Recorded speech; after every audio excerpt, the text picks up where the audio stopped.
Here's a capital idea. Let's feature two teams from the OCC capital tonight. What a matchup we have. In week number 2, it is the Hard Road Classic, as tonight Dublin Sciota takes on Worthington Kilbourne. Good evening, everybody, and welcome to Honda's Thursday Night Lights, presented by Columbus State Community College on the CW Columbus. I'm Randy Reinhardt alongside the football professor Jeff Logan. And Jeff, they share the same road, hard road, but 2.7 miles apart to be exact. But these two teams actually went in opposite directions last week. Yeah, we got one with a win, one with a loss. And I'll tell you what, Randy, we always talk about the fact that between week one and week 2, you see the most improvement in your football team. I'm not so sure, though, that in Central Ohio, because of the limitation on practices, that these teams are really set. I think they're still developing, and that means that the key players have to make big plays. Don't worry about the rest of the team catching up. Let's check out the combatants for this contest tonight. Dublin Sciota, the Irish, 0-1, coached by Carl Johnson in year number 21. What a job he has done with his program over 2 decades. He's got a guy that I think never leaves the field tonight. Offense, defense, special teams. His name is Leslie Ando. Yeah, Leslie Ando is one of those big-time players that I was talking about that needs to elevate his game. Plays on both sides of the ball, Randy, as you mentioned. Last week, 76-yard catch for a touchdown.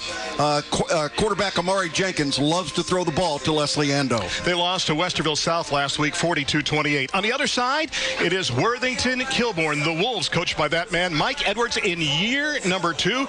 And he's got a guy that can do it with his arm and his foot. It's the quarterback and punter. His name is Mitchell Tomasek. Well, head coach Michael Edwards loves this kid, and the fact that he went through a 1-9 season as the starting quarterback a year ago was very important for this young man. He developed. He was able to get through that season, and a win in week number 1 was terrific. 11-14, Randy, and 3 touchdown passes is a great start. And they got by Cannell Winchester last weekend, 33-14. Are you ready for a hard test tonight? Let's go after it, babe. To make that exact, let's call it a hard road classic test tonight. What a game we have between these two combatants, as tonight Dublin Sciota takes on Worthington Kilbourne. Back with the kickoff in week number 2 in just a moment. This is Honda's Thursday Night Lights, presented by Columbus State Community College, in one place on the CW Columbus. Welcome back to Ron Hopper Memorial Stadium and Jeff Gafford Field. Time now to meet the third member of our broadcast team. Let's head down to the Custom Air Heating and Cooling sideline, and here is Mike Todd. Well, Randy, Dublin Sciota was going through some of the very same growing pains that Worthington Kilbourne experienced last year. Also, the Irish looking to improve upon a performance last week where they turned the ball over 4 times, including 3 interceptions. They're going to have to improve upon that if they're going to give the Wolves a game tonight. Guys? Mike, thank you very much.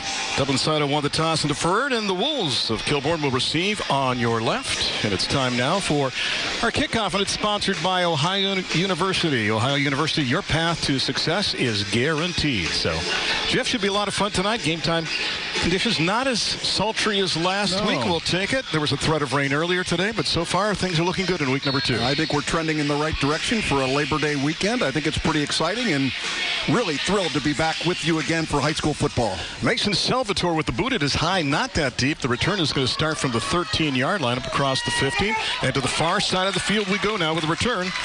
Spencer Parker Gordon going to get it out to across the 35-yard line, and the Wolves will be in good shape offensively to start their first possession in this contest. There's a young man that plays not only as a kick returner but also as a DB for the squad from Kilbourne.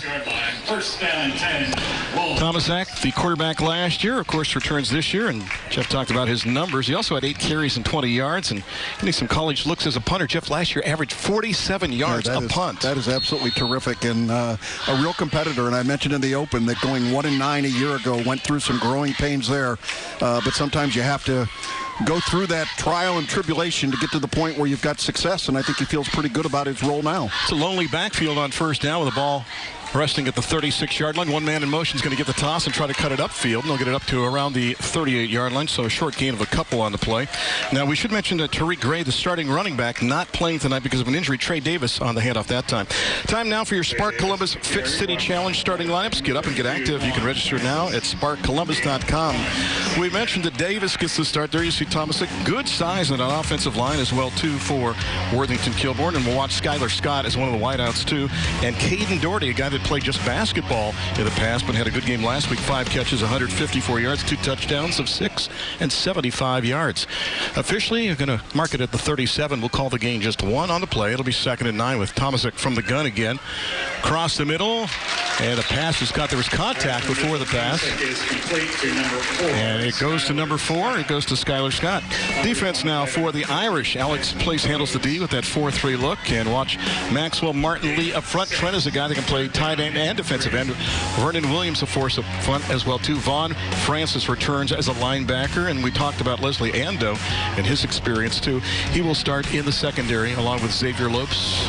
It'll be 3rd down, and they need just about 3 now to move the sticks from the 43-yard line. And they'll keep it on the ground and get nothing. Brought down back inside the 40-yard line, back to around the 39. Great penetration by that defense. Among others in there is Cole Shaw, the big defensive lineman, and also getting some help on the play for the Irish by number 32, Vaughn Francis.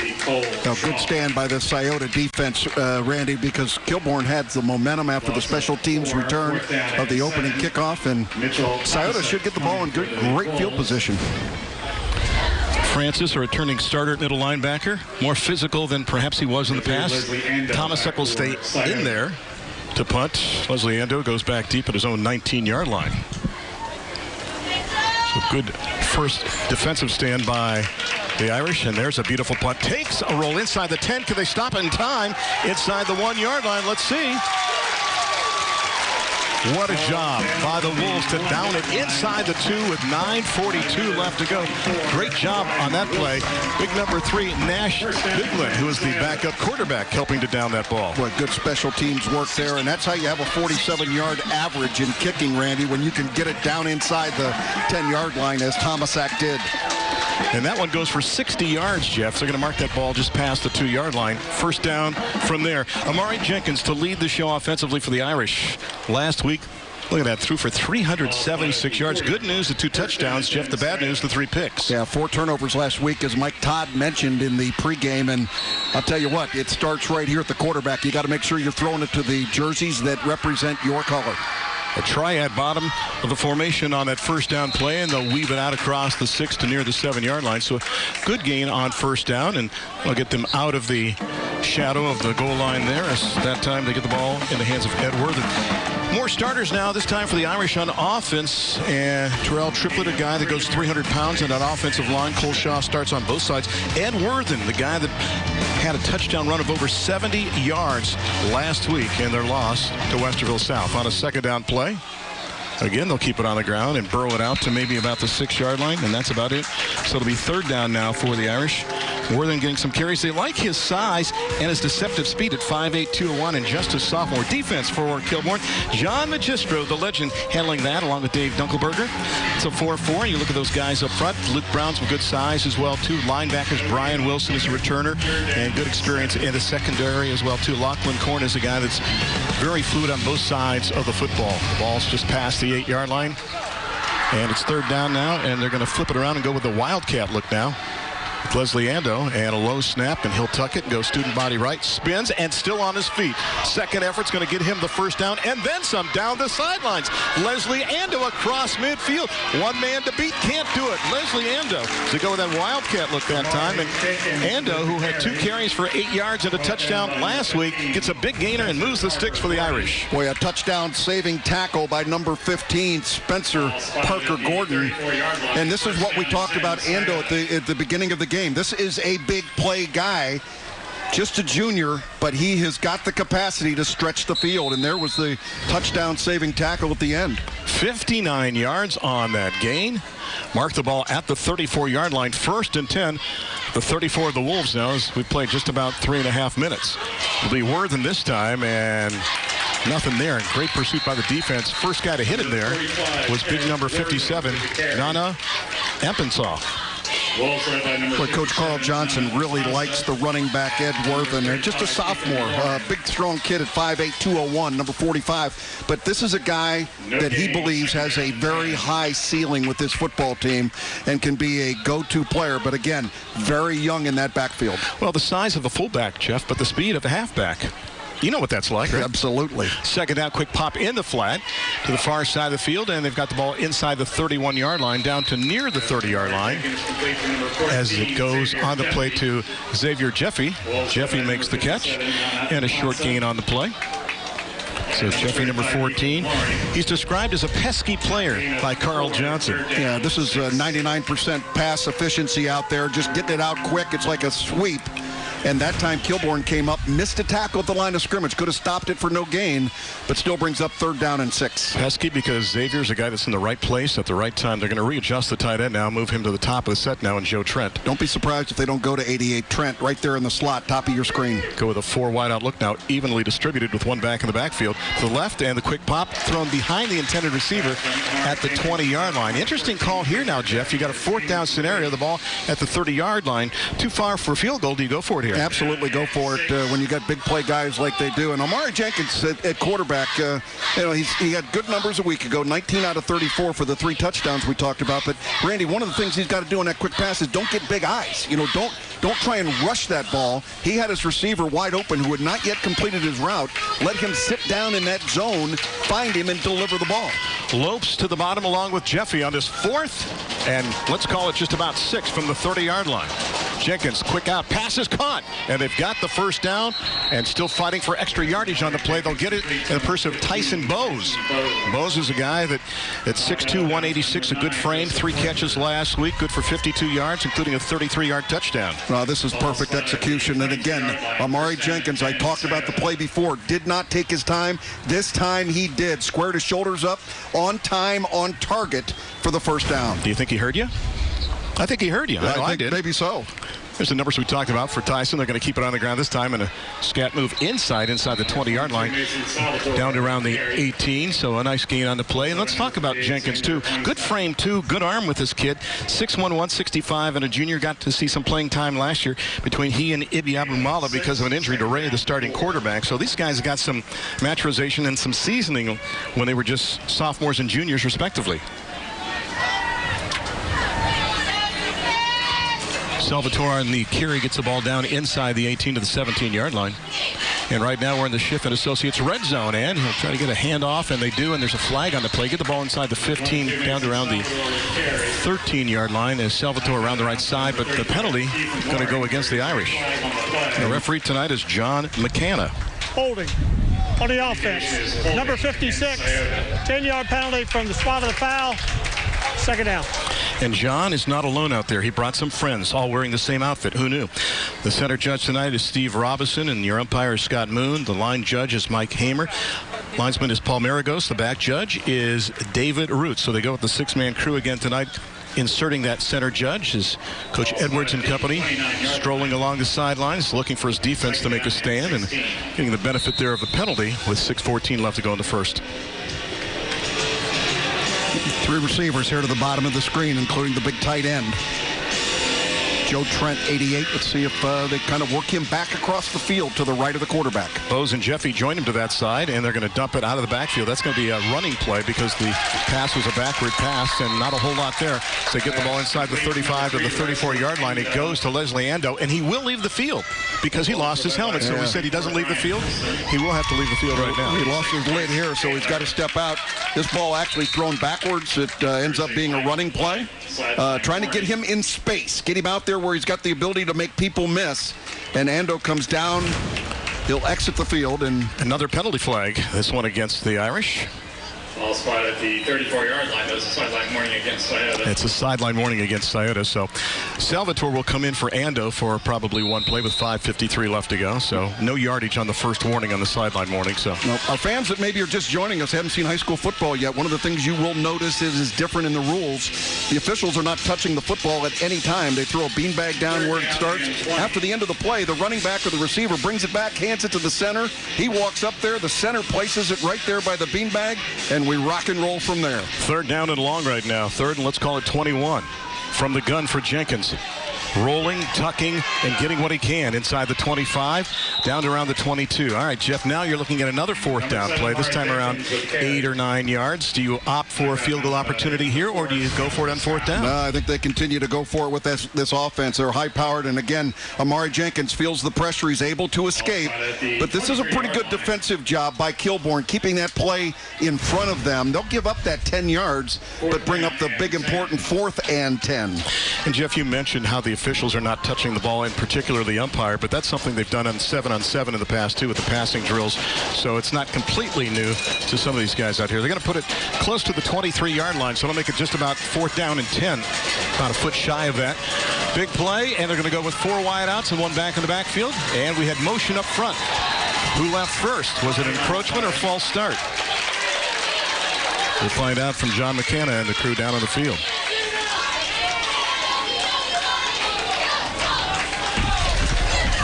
Good ball.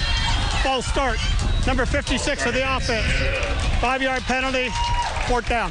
What was 10 is now 15 yards with 5:21 left to go in a rapidly played first quarter. Yeah, the big guy Maxwell Martin Lee out there, hard to hide when you're 6'3", 310 when you rock. That is actually rocking and rolling. A lot like you. Salvatore in the backfield to the right of Jenkins from the gun across the middle. Pass! Leads his man perfectly and tries to stretch and cannot do it. Trent is thrown down at the 16-yard line, so they get the completion, but they're shy of the first down by about 3 yards. So the Wolves defense will bend, but they don't break. And with 5:15 left to go in the quarter, we will take a break, if you will. Scoreless on the Hard Road Classic right here on the CW Columbus.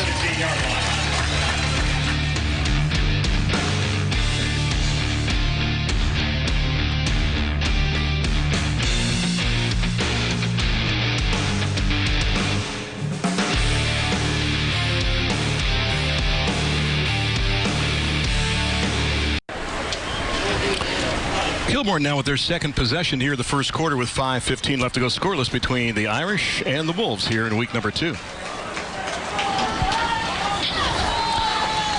First time out, 3 and out for Kilbourne. They want to get things moving. This is a Columbus Wild Dogs first down. Need help with the community initiative? Go to columbuswilddogs.com. And on the first down play, they'll keep it on the ground and churn up to around the 16, maybe the 17-yard line. Short gain on the play. As that time the handoff goes to number 26. That's Trey Davis. All right, here's your hottie keys of the game. Ando can do, and so far he has with that 59-yard run for Leslie. Tomasek, they need to keep an eye on Mr. Tomasek and keep him under control. For Worthington Kilbourne, their keys to victory, courtesy of Honda. Great Scott. They'd like a nice game from wideout Skylar Scott and DB. And we're not Worthen. They have to keep Mr. Worthen, the running back. For Dublin Sciota in check, he had a 71-yard touchdown run last week. Quick pop in the flat. They'll take it across the 15 to the 20. Can they get to the sticks? Out to around the 23-yard line on the play. That's complete to number 23. As Justin Allen makes the catch. Allen is a guy that plays as a slot back and also can play as running back. Last week he had 6 carries for 19 yards. Easy pitch and catch here for quarterback Mitchell Tomasek, and Justin Allen came up with the catch, but they're going to, again, have that same situation they had on their first series, 3rd down and a long 3 to be able to come up with the first down. And in the slot to the bottom goes Justin Allen this time.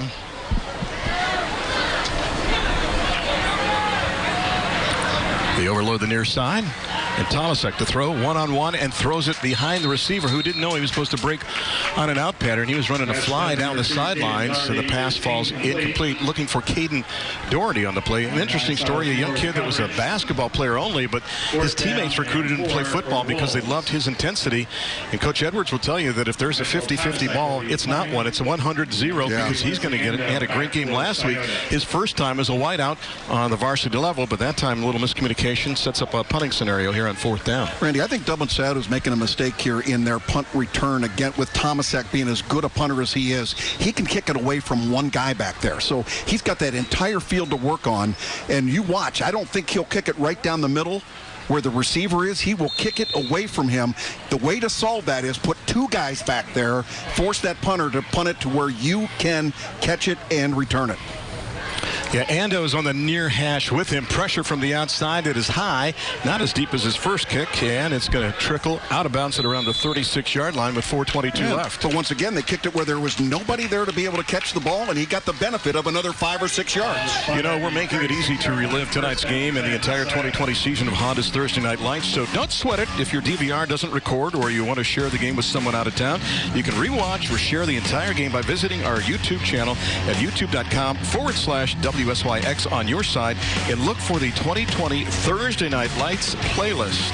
They're all big hits. Casey Kasem would love everything on that playlist, so check it out. So now it goes back to the Irish, who did a good job moving that ball in that first drive. You know, Jeff, it was a good mix of the run and pass, including that 59-yard run by Leslie Ando. He is wide to the bottom. There's 2 wide to the top. Trent is in the slot to the top. They readjust the running back to the right of Jenkins. And he gets the handoff and right up the gut to the 39.5, maybe the 40-yard line. So we'll pick up about 3 or 4 on the play as Worthington gets the carry. Boy, a solid kid for just a sophomore. That's the thing you look at, too. You go 5'8" and 201 as a sophomore. What is he going to be as a senior? Yeah, got the ability to be able to grow. Hopefully they don't put a 60 number on him and put him on that offensive line. Looking along the far side, by the way, the Irish use signals for their plays. So they have like a dummy set of signals from one coach, and another one gives the real ones, too. Worthington again. Sidesteps one defender in the backfield and does not go down easily. Well, he just looks like a prototypical fullback with the way he can spin and move, but when you put him in open field, that's when he can accelerate. Boy, you talk about a collision. Watch this as Worthington cuts it up inside, squares up. Watch the collision right here. That was helmet-to-helmet contact. My goodness. Marcus Gibson lost that time. The numbers on Ed Worthington last week, we mentioned 71 of those on one play, so they're just shy of the sticks by a little more than a yard right now with 3:20 left to go in the first. He's going to get a chance to get the first down, and he's got it, and then some. Worthington motors all the way inside the 45, down to the 43 before he's knocked down on the play by Skylar Scott, and that's enough for an Irish first down. As we mentioned, just a young pup learning about this. As long as he keeps his head up and his pads low, he's got an opportunity to break a big one here, and looks like he's built for this. He'll get a little bit of a break here. Goes to the sidelines. Let's see if Amari Jenkins, a quarterback, has a little pass up his sleeve now. Salvatore in the backfield. Yep, it's a handoff. Actually, that time they're going to hand it off to Jeffy, and Xavier is going to get the ball inside the 45-yard line. He gives you a different look there as a guy that can play a slot and also as a running back as well, too, with 2:53 left to go here in the first quarter. Coming up at the start of the second quarter, we'll join Mike Todd on the Custom-Air Heating and Cooling sideline for a conversation with Dublin Sciota principal Bob Scott. That coming up at the end of quarter number 1. Should be a lot of fun to find out what's going on in the land of the Irish, which is all of 2.7 miles away. Second down and 10, no gain. Quick pop in the out pattern. It's complete inside the 40 and down to the 37-yard line in the red basket of Xavier Lopes.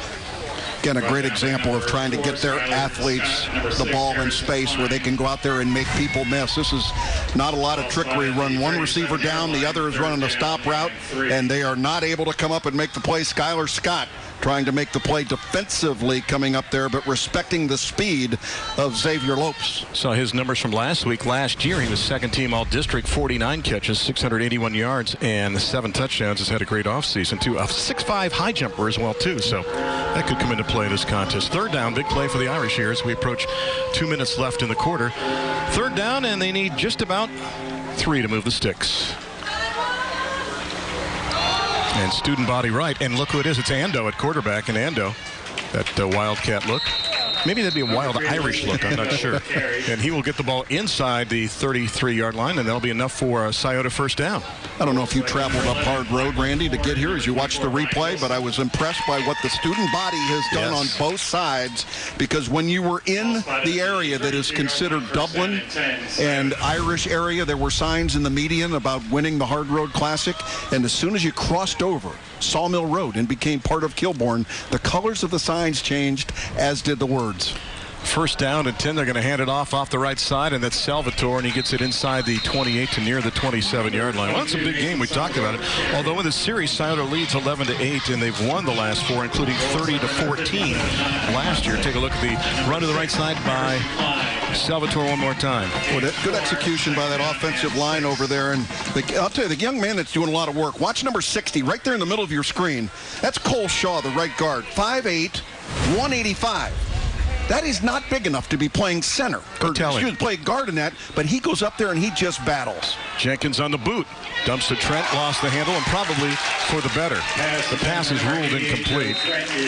With the whistle now, we make it official that it was an incomplete pass. But he wasn't going anywhere. He was covered as soon as he caught that ball. No, and if you've got RPOs, run-pass options as a quarterback, you've got to know that that tight end is so well covered that you're not going to be able to do anything. Pump it to him and take off and run the football.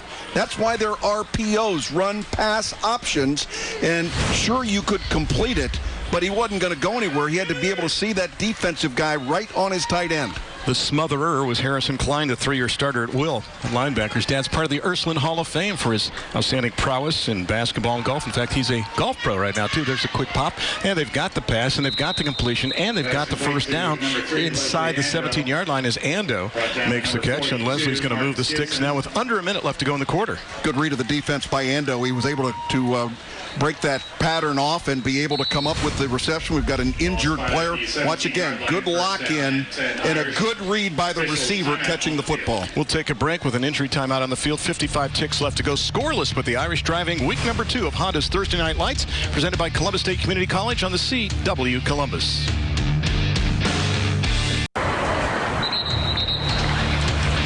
Hey, we know mornings are different, but Good Day Columbus on ABC 6 and Fox 28 remain on your side from the moment you get out of bed. From overnight changes to what's happening in your neighborhood, be sure to wake up with Kurt, Jessica, Buck, and Katie tomorrow morning for Good Day Columbus on ABC 6 and Fox 28. And it is another Columbus Wild Dog first down, Jeff. For ticket and sponsorship information, go to ColumbusWildDogs.com. Jenkins 5 out of 7 tonight for 40 yards, Randy. And what's important, 5 completions to 5 different receivers for Sciota. And Worthen is worthy on that carry. He gets the ball inside the 10-yard line, slashes to his left, and brought down there. It's going to set up a second down and short now for the Irish with this deep thread inside the Schiff and Associates red zone. Scott Schiff and Associates are there to help you out, and now it is second down, and mark the ball just inside the 10, under 30 seconds left to go. Second down and a long 2. And they'll keep it on the ground and burrow again for a couple of yards and get that first down, winning the battle, Jeff, up front in the interior 5. That'll be a first and goal now for the Irish. Again, this is not a big offensive line by the standards that we normally see in the OCC. But I love their technique and their fundamental execution up front. And a good look again by Ed Worthen. It would be easy for a running back to go ahead and bounce that outside. But, Randy, that's what the guys do if they don't have the success of being able to see the vision of just getting that first down. Worthen sets up a first and goal, and we'll have that to start the second quarter. 12 minutes in the books on the Hard Road Classic between the Wolves and the Irish. Second quarter forthcoming here on the CW Columbus.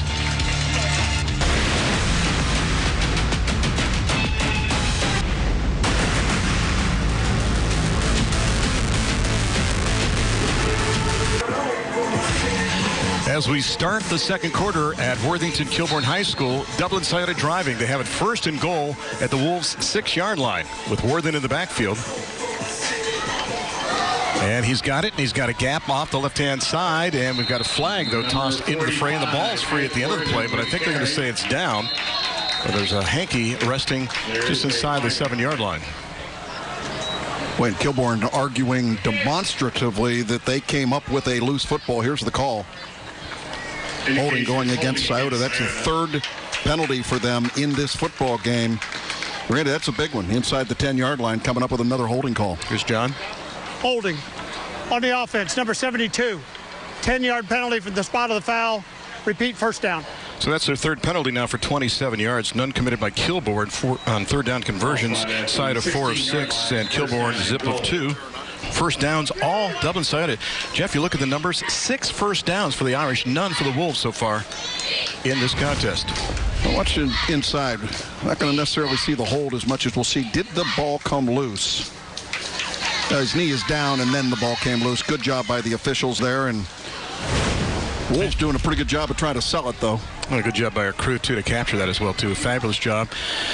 Led by Dean Marini and the gang, and it's going to be first down and goal, but it's a furlong away. They're past the 16.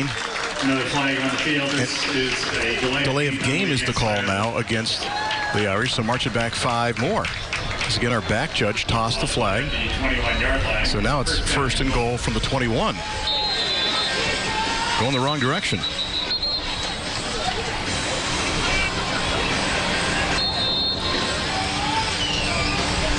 And now we're ready for play.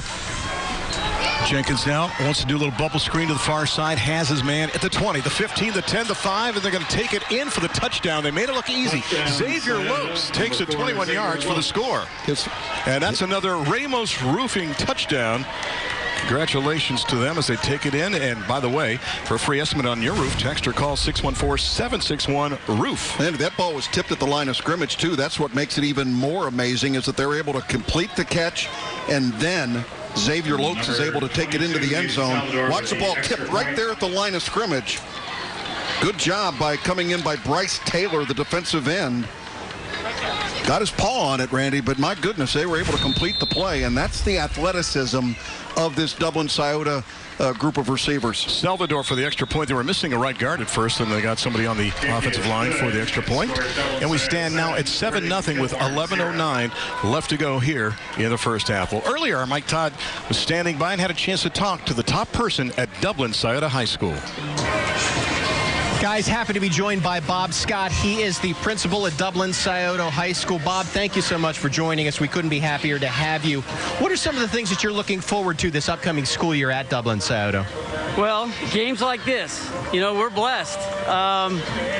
We had a rough spring, and, you know, we watched some kids not get to go to state tournaments. We watched spring kids not get to play anything at all. So when you come out to a Thursday night football game at Kilbourne, the Battle of Hard Road, that's something you look forward to. That's something you get fired up about, and it's different. It's not normal. It's not what we want. Weird. It's kind of weird coming to these games and not, you know, seeing both sides packed with fans, but we're getting to play it, and that's something we didn't get to do in the spring. So we're blessed and we're happy, and I'm thrilled for the kids to be out here battling for a big old piece of asphalt that's now 26 years old. Outstanding. Bob, talk a little bit about some of the safety steps you guys are taking at Dublin Scioto to make sure that everyone is safe during this pandemic. Sure. We've started remote. We're in our second week of remote learning. We're kind of taking it slow and seeing where things are going to go. Then next week, starting on Tuesday, we're going to kind of start that transition to a full hybrid with kind of a orientation week. That could go as late as September 18th, and then September 21st, we should be full hybrid, which will be an A day, B day with our hybrid kids, and then a C day, which is Wednesday for our remote learning kids. So, and then, you know, it's everything: one-way hallways, cleaning desks, grab-and-go lunches, single seat seating on the bus. We're doing everything we can, you know, like all the other schools, like Worthington and everybody else in Columbus. Well, Bob, thank you so much for joining us. We are truly happy to see you here on Thursday Night Lights. Once again, Bob Scott, the principal at Dublin Scioto High School. Guys? Mike, thank you very much. And this time, Tomasek on the first down play will call his own number and lose a yard on the play. But interesting little pop-up kick there, attempted by Dublin Scioto, and Bryce Taylor, Johnny on the spot to make the catch. Boy, he really was Johnny on the spot, because he signaled the fair catch, was able to take it down. That was perfect.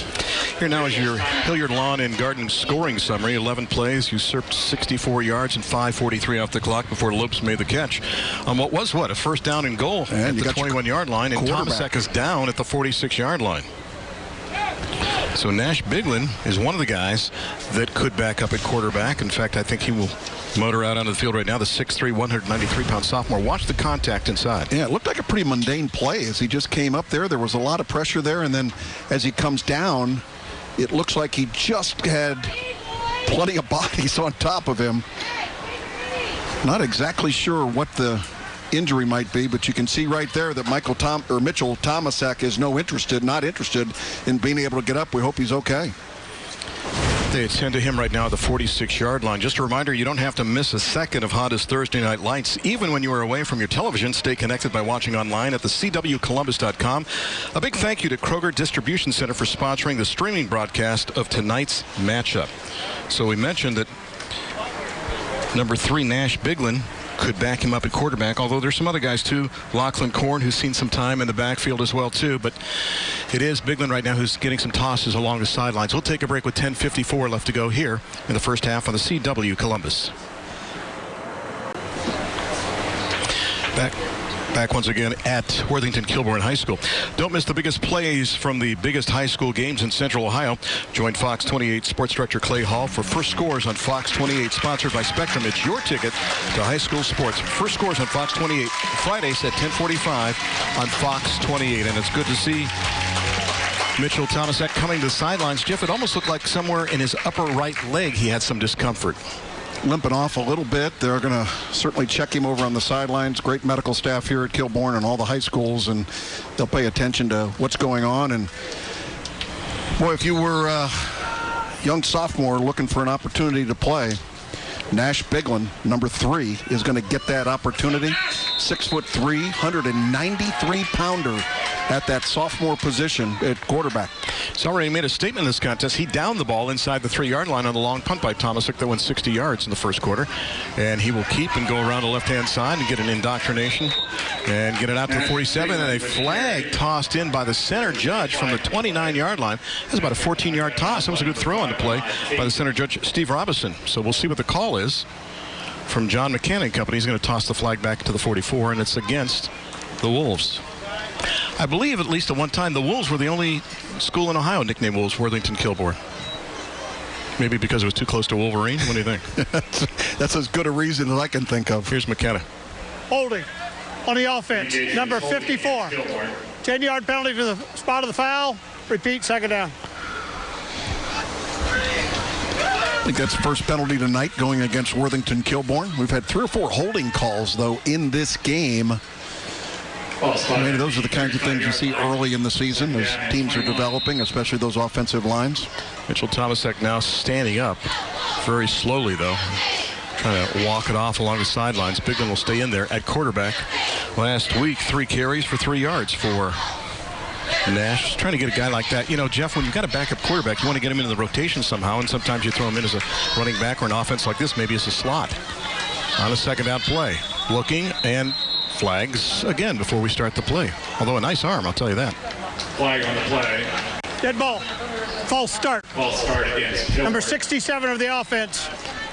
Well, Jeff, 5-yard penalty. Second down. when you get a new quarterback in there, sometimes the offense is a little out of sync, is it not? Yeah, different cadence, different way of being able to call plays, and it's not that Nash Biglin didn't get opportunities to play with the first team in practice, but again, this is another example of limited practices being able to get people ready to be able to play, and I'm sure Mitchell Thomasek has taken 99% of the reps with the ones. Second down and 26 as they're going the wrong way, and that pass is incomplete. It'll be third down and long. Right now, the trainers are working on Mitchell Thomasek, stretching out that leg, and again, they were attending to his right thigh, so Biglin and company will have a third down and long to deal with 10:38 left to go in the first half, down 7-0 in this one. Week number 2 of our coverage. Again, we're doing 5 Thursdays this season and 5 Fridays during the regular campaign. So this is the solo week for just a Thursday game. Next week we go a doubleheader week again. Then Thursday in week 4 will be off, and then weeks 5 and 6 doubleheader weeks. Long pass and overthrown on the play. The intended receiver on the play was Skylar Scott, but he was not the closest to the football. Well, not the best debut. And again, now remember, with Mitchell Thomasek going out of the game, you also lost your punter. This ball being thrown well out of the reach of anybody, and staying in to kick is Nash Biglin. So I guess if you're the quarterback of the Wolves, you also become the punter. Hartley used to do that, remember? Yep. Biglin standing back at his own 15-yard line. Ando moves up now to the 30. Now you're okay with one punt returner? I don't like the idea. We'll see how good a kicker this young man is. Good snap, little pressure to the outside. And it's going to get across midfield and hit at the 39-yard line and trickle out of bounds. So a bad punt for the first time for Mr. Biglin. And now the Irish with the momentum of a touchdown will get the ball back here with 10:32 left to go in the first half. As the first half comes to a close, stick around and hear from The leading coach in this contest, the Bob Evans Coach's Corner with our very own Mike Todd. That's coming up at the end of the first half. So our thanks to all our great sponsors and supporters of high school football. We know that you've been sequestered forever, so hopefully we're giving you some sense of normalcy with what we're able to do with so many weeks offering you double headers of games. Not this week, but next week a doubleheader. We've got Fisher Catholic and Worthington Christian, followed the next night by New Albany and Gahanna. Here we go. First and 10, 36-yard line. And Jenkins, a little bubble screen to the far side, up across the 40-yard line to the 41 on the play. Positive yardage as Leslie Ando makes the catch and scurries with the football. That's a scary situation if you're a defensive coordinator, because all they're trying to do is find a little bubble of space out there. You mentioned bubble screen. Look at the big old hogs getting down there, blocking downfield. That is very impressive. Maxwell Martin-Lee, 6'3", 210, sprinting out there to be a blocker downfield. Saw Leslie Ando. Tell you a little story about him after this play. Second down now, and they need 4 more to move the sticks. They're at the 42-yard line. A pump and then a pass across the middle, and it's incomplete, little high for Trent, although he had his fingers on it. But you mentioned Leslie Ando. This was a kid who was main sport was soccer growing up. But started playing football in the 5th grade because his brothers Rick and Sam played football in the past. So he said it must be the route to take, and it's been effective. And Trent gets his hands on it. Good coverage on the play as well, too, for the Wolves by big number 15, and that is Spencer Parker Gordon. Yeah, first receiver was covered going through his progressions. His number 2 receiver was the tight end. Had he been able to hold the ball just a little bit longer, it looked like they might have had another receiver come over open.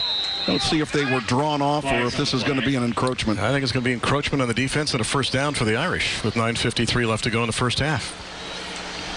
But our line judge and our linesman will confer, and it will be encroachment. Dead ball. Encroachment. Number 58 of the defense. 5-yard penalty. Play results and a first down. Jeff, did you ever commit a penalty as an offensive back where you kind of leaned forward and had a little motion? And what was your sensation like right after that? Well, once you start going, you can't stop it. You're just toast. You're hoping that somebody doesn't see it. But it's one of those things where you're just trying to gain a little bit of an advantage maybe on the play. And it's just really important to be patient and let the play come to you. There's another Columbus Wild Dog first down. Get wild with the Wild Dogs when they start playing 2022. Great to have the Indoor Football League, and Steve Germain and Dave Winham and the crew, and the great job they do. 9:47 left to go in the first half, and Dublin Sciota really made a statement even on the first drive, Jeff. Remember, they had a 59-yard gain, as this time it's Salvador around the left-hand side. Look at the great move that he makes out there. Very impressive. Mason Salvatore, a junior football player, just one carry a week ago for 18 yards, but he's had a couple of carries tonight. Looks pretty good. That one picked up 13. First and 10 just inside the 40 of the Wolves now. Looking for another score. Handoff off the left side. Nice little cut inside, and then just power and strength pushing the pile inside the 25-yard line. The Wolves trying to strip the ball at the end of the play, but that'll be another first down for the Irish, as that time they had a good surge, and Worthington was able to take that ball and go straight up that hash mark, and then a little cut, and then just push the pile. Another one of those undersized offensive linemen for the Irish, Colin Sink, number 63, 5'6", $196. He comes in there and he is pushing that pile to help his running back, Ed Worthington, pick up an extra 5 yards. Nice effort. Jeff, after last week in Westerville Central, everybody is undersized, That's right? That's true. Average size was 6'4" and 281. This time, keep it on the ground and penetration. Scissor tackle that time as the Wolves get a couple guys in there to help make the hit on the play as they come from the left and they come from the right to make the hit as Ethan Loring comes in on the play. Also Brian Wilson, a couple of linebackers. Yeah, he's kind of their boss over there. He's calling all the plays on the defense. Ethan Loring, number 35. He's undersized as well at 5'6", only 158 pounds, playing that middle linebacker position, but that time in the backfield, able to make the play. He likes science, history, and fishing, and again, did play well last week against Cannell Winchester. 8:50 left to go. On a second down and 11, loss of 1, bobbled by Jenkins. Can he get composure and rifles it across the middle and nearly picked off on the play? Wow. That's intended for number 4. Let's go down to the sidelines. Mike Todd to the custom air heating and cooling sidelines with an update. Michael? Well, guys, Mitch Tomczyk was looked at by the training staff. They tried to ice down what looked like his upper thigh, to no avail, so they have now carted him off the field under his own power. The golf cart taking him off the field. They're going to go take him into the locker room and look at it, and as soon as we know more, we'll let you know. Thank you, Mike. And Jeff, you look at it, it did not look like that contact was that bad, but you could tell that he was in constant pain there, and they tried to work on him not only when he was sitting on the bench, but then on the training table. So now they're going to just take him in and try to work at him. Hopefully he can come back from this. It'll be difficult for the Wolves to kind of get the offense going again with a backup, but we'll see what happens. 3rd down and 11. Coming on the blitz, sending 2 across the middle. There's an opening there. Trent's got it. He's got it inside the 20 down to about the 18-yard line, but shy of the first down. You're up by a touchdown. Do you want to contemplate about a 35, 36-yarder here? No, keep playing here. You keep going. You like that offense. You like your players. And a great read by Amari Jenkins, noticing the blitz, and a read by the tight end. Joe Trent noticing the blitz, looking for the ball early, knowing his quarterback is going to have to get rid of it.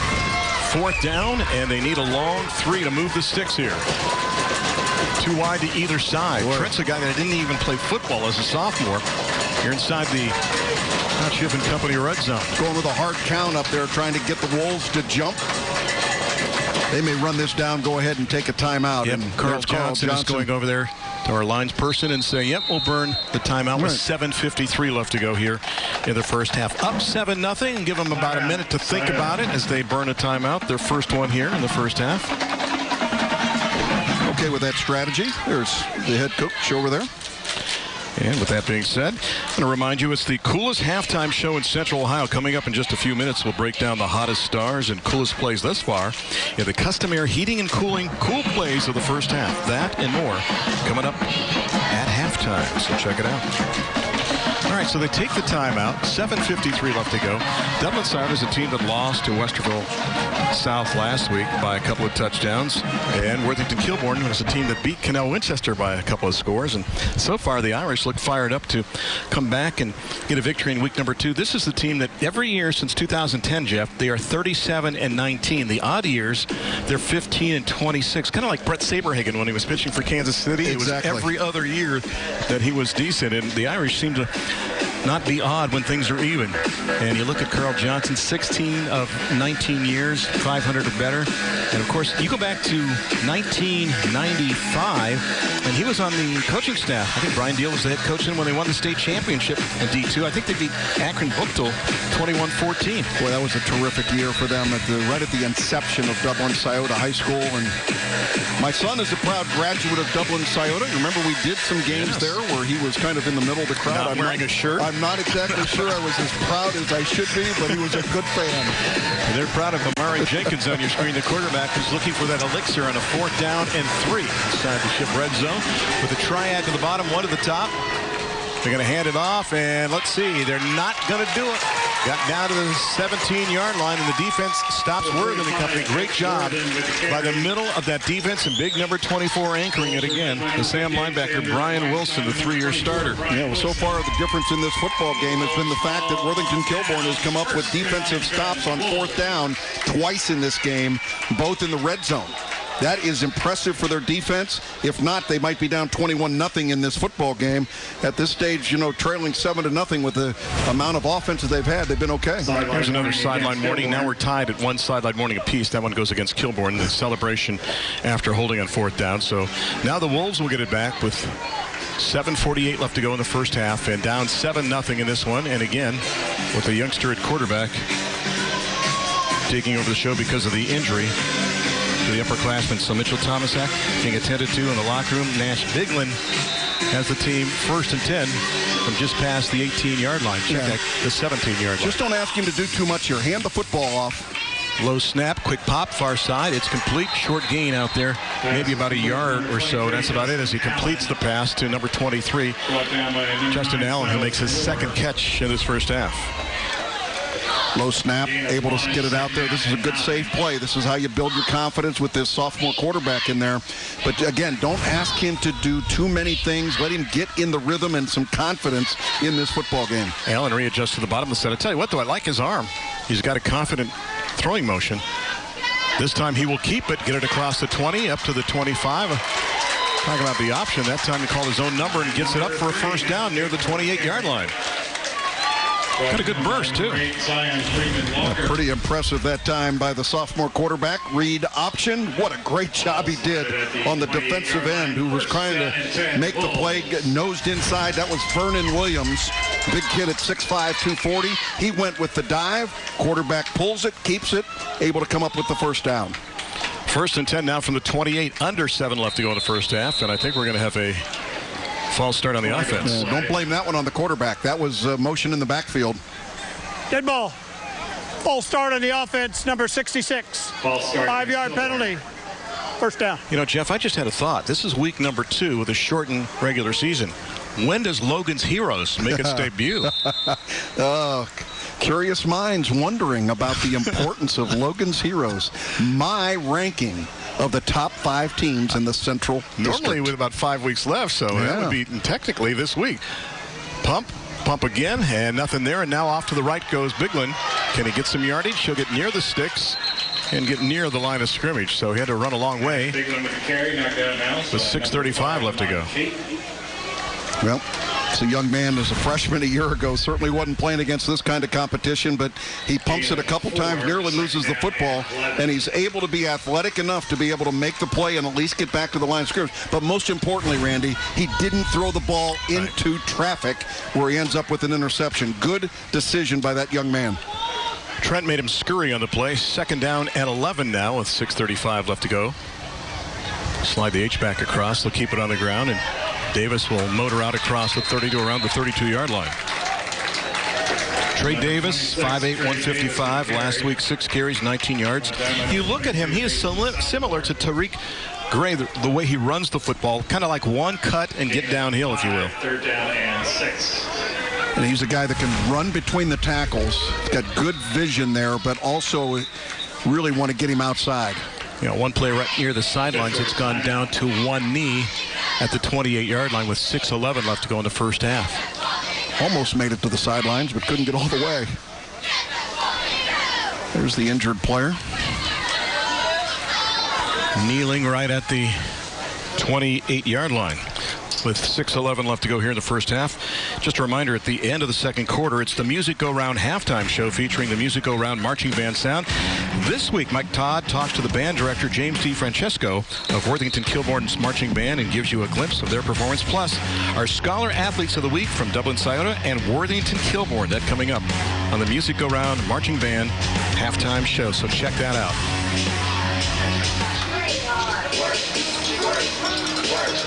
A couple players now injured in this contest early on for Worthington Kilbourne. And a player on the bench right now, I think that's Bryce Taylor. Correct.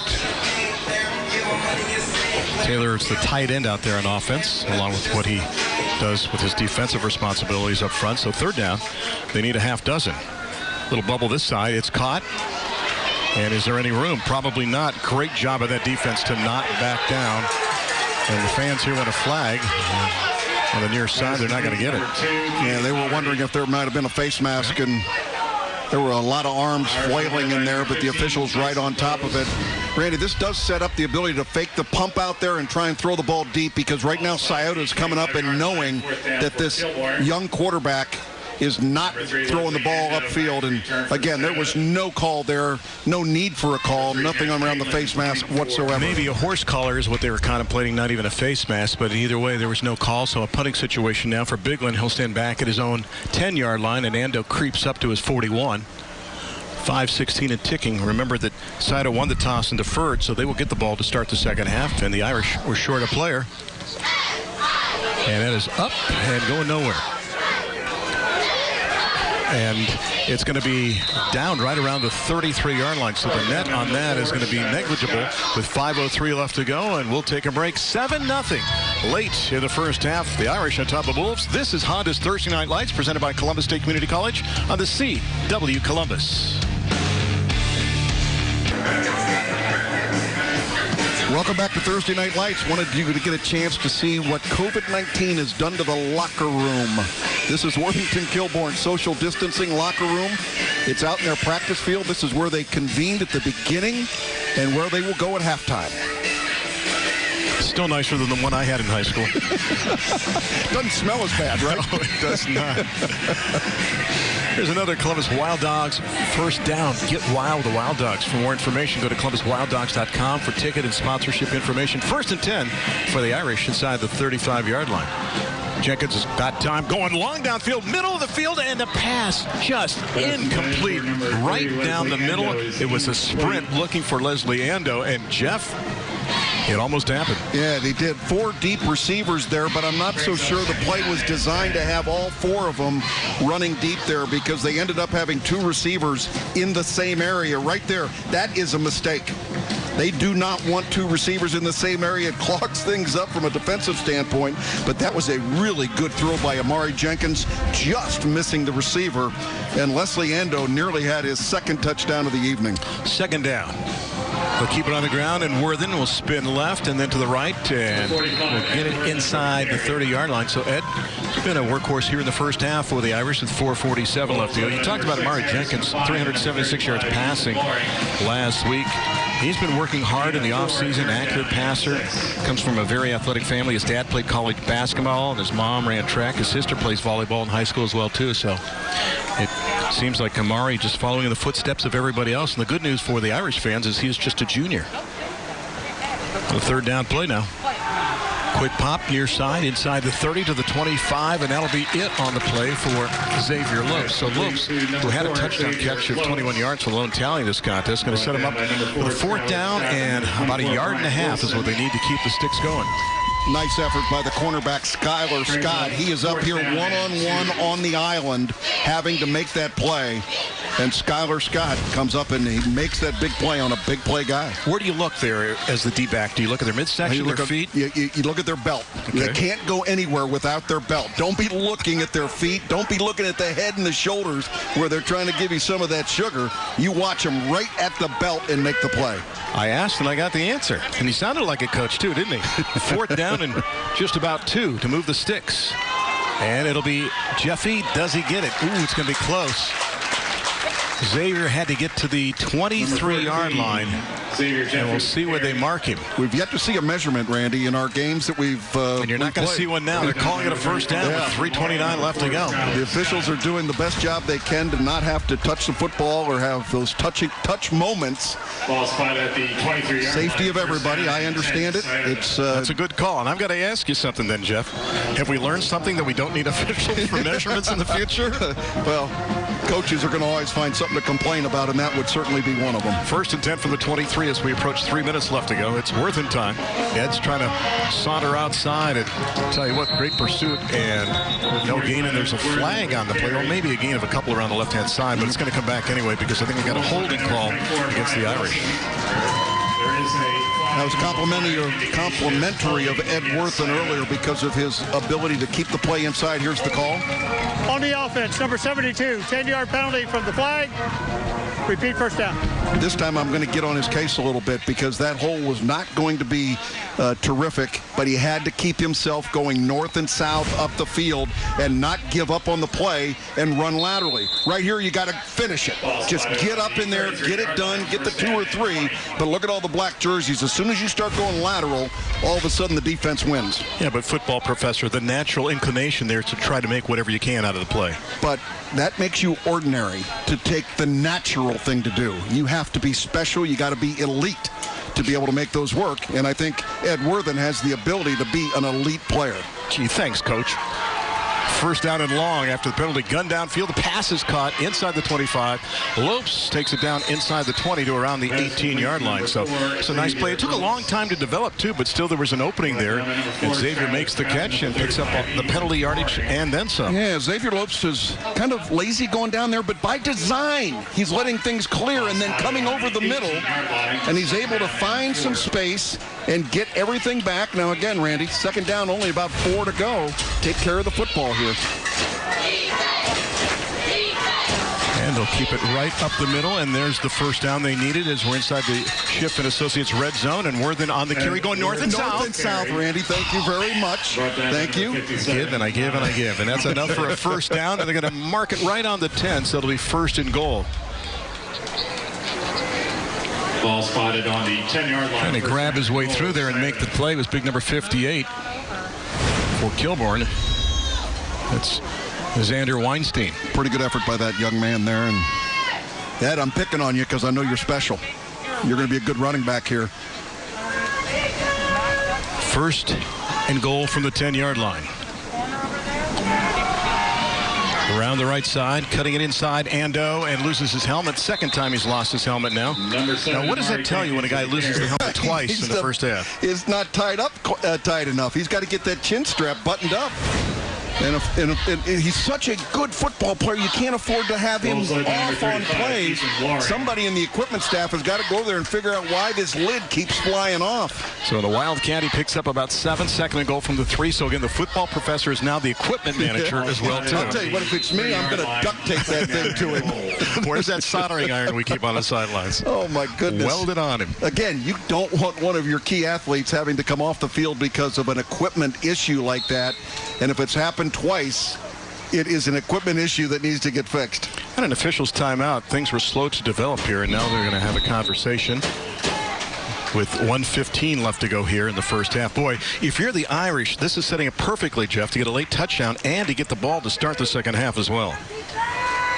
Well, again, a lot of weapons, too. One of the key things in this game so far has been the simple fact that Kilbourne has been able to stop Sciota in the red zone on 2 other occasions. This time they're going to be really tested, though. Second down and goal. Jenkins from the gun. Worthen readjusts to his left now with 1:07 left to go. Ed's going to take it. Can he break the plane? He's into the end zone. Another Ramos Roofing touchdown as he takes it in for the score. And then it was 13-0 with 1:02 left to go here in the first half. Well, really good run that time, but again, you got to give it up to that offensive line dominating things. It starts with that center, Colin Sink, number 63, and great push from Tyler Triplett, who's in there at that left guard position. Where's number 72? Again, watch here. You're playing linebacker. Look at that. Just great effort. Pads low. You hear about coaches talking about get the pads low where you're able to make contact with the defense, and Ed Worthington takes it in for the score. Mason Salvatore for his 5th extra point so far this season with Jeffy to hold. The snap, the kick, it is up, and we stand now at 14-0, and I think Dejouer Ali was actually in there to kick that time. So 14-0 the tally, and this one is Ali and Salvatore can both kick. Sometimes they go with the more rested player of the two, and Mr. Worthington took it in. That young man, as we mentioned, too, just a sophomore. 2 more years of Ed in that offensive backfield. Like Jeff said, unless they try to make him into a lineman or something, if he continues to grow at 5'11" and just over 200 pounds as a 10th grader. So 14-0, and now the Wolves will get it back with just over a minute left to go, and trying to find that elixir, the tonic on offense right now. They are without their starting quarterback who went down with an injury, and right now it's very difficult to find any continuity on offense. There's your Hilliard Lawn and Garden scoring summary. 8 plays, 33 yards, 4:01 off the clock as Worthington will take it the last 2 yards, and Ali gets the extra point, and we stand now at 14-0. Last time Sciota kicked off, Randy, they had that little pooch kick where they just kind of popped it up, and Kilbourne was able to fair catch it, trying to catch him off guard. Let's see if they try a little trickery again on this kickoff or go ahead and kick it deep. Ali's got it teed up at the 40 on the far hash. Twin safeties back deep for the Wolves at around the 10-yard line.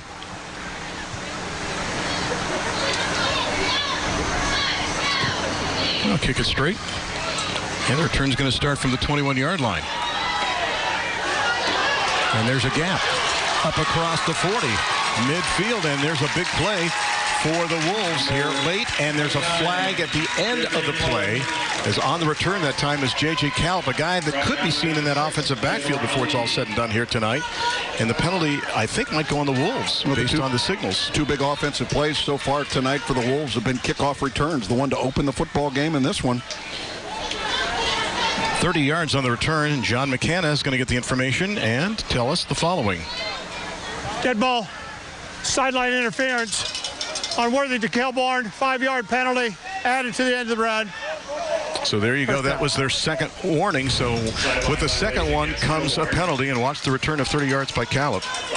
Again, this is for the safety. When they have those issues of the officials who are running down those sidelines, they've got to have a clear go, but a great execution, being able to break, contain. And Randy, special teams is one of the areas that I think has suffered during this pandemic, where they've not had many opportunities to be able to practice special teams. Quick pop. The pass is complete on the play across midfield to the 49-yard line, but that clock is going to continue to run as the catch is made on the play by Caden Doherty. The one thing about Callip, who returned that some 30 yards, I love what Mike Edwards said, the head coach.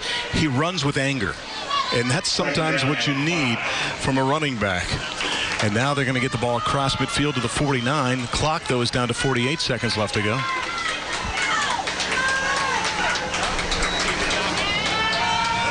And Nash looking for somebody downfield, wants to throw it long. Got hit as he threw it, but still got it downfield. And the pass is picked off on the play. Coming back the other way, I think that's Ando who's got it. Or is it? No, it's number 9 on the interception instead. So picking it off that time is Silas Moore. But there's a penalty on the field. Could Over be by another the sideline warning again. It might be over the Scioto sidelines. Again, this ball being thrown up for grabs. And this is a mistake that young quarterbacks will make. Late throwing it over the middle like that usually is going to result in a problem. That's a 5-yard penalty. So sideline warning again, or sideline infraction now for both teams. Again, Randy, good job by the quarterback of breaking up, stepping up into the pocket. But at this point in time, Nash Biglin has got to just take off and run with the football versus just throwing it up for grabs. Well, the one thing they said about Silas Moore is he reacts well to the football and to a play, and he did it on that one as he got the pick. A guy that had 2 solos and 2 assists and 5'10", 145 and a junior, and he's got the ball back for the Irish. Although I don't think they're going to get fancy, do you? With 34 seconds left, up by 2 touchdowns, and they'll get the ball to start the second half. So first down, mark the ball right at the 25-yard line after the 5-yard penalty was assessed. Interesting sky here tonight, a mixture of multiple colors that Disney would be proud of, and they'll hand it off and get it up to the 27-yard line. And that may be the last play of the first half unless the Wolves opt to take a timeout. And so far, they have not. The ball set for play again. They do not have to run another play, and I think the Irish will say, our Irish eyes are smiling here at the break. We'll take this in at halftime up 14-0. And as the first half comes to a close, we're going to hear from Carl Johnson in the Bob Evans Coach's Corner with our very own Mike Todd. And that is the score here at the break, 14-0. So this is an Irish team that took a hit last week, Jeff, but they've looked pretty solid here in the first 2 quarters of action. Yeah, I'm very impressed with their guys who are their key players in terms of some of those wide receivers and really the play of the quarterback. I think that Amari Jenkins has been really solid back there at the quarterback position, and I think one of the real challenges right now for Michael Edwards, the head football coach of the Wolves, is going to be what's he going to do with his quarterback position, because Mitchell Tomasek does not look like he was going to be able to return. They took him in at halftime, right before halftime, as Mike Todd told us. And Leslie Ando has been a force on both sides of the football for the Irish in the first half, as he's done a great job, and we've seen a lot of Worthington as well too, running the football in the first 24 minutes of action. So it's 14-0 as the Irish looking in week number 2 to win the Battle of Hard Road, and at the same time even their mark at 1-1. Even though both teams are in the OCC capital, we're not playing true games for league championships this year because the schedule is so abbreviated for both of these squads. In fact, for all the schedules, you've got some divisions that have like 8 teams, and obviously with 6 weeks of a regular season, there's no way you can go ahead and play every team. So we will just have kind of a mythical champion, if you will, in some of the divisions, especially here in the OCC. 14-0 the tally here at halftime. What a performance by the Irish, and their head coach, Carl Johnson, is standing by with our Mike Todd. All right, thanks a lot, guys. Well, Carl, it wasn't perfect, but you've got a 2-possession lead and the ball to start the second half. What are you going to be working on at halftime? Finishing. I'm real happy with our defense, getting off the field. Finished off with an interception, fantastic. Offensively, we're moving the ball. We got to finish those drives, get in the end zone, get points off the drives. But we have no turnovers, so I'll take that too. So if we can keep doing that, we'll be in good shape. All right, sounds great. Carl, appreciate your time. Good luck during the second half, guys. Back to you.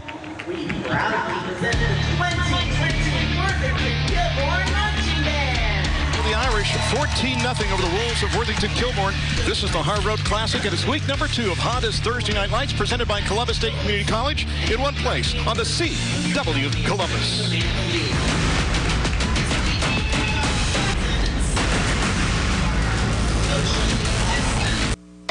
Raising Cane's is proud to recognize Central Ohio Scholar Athlete of the Week.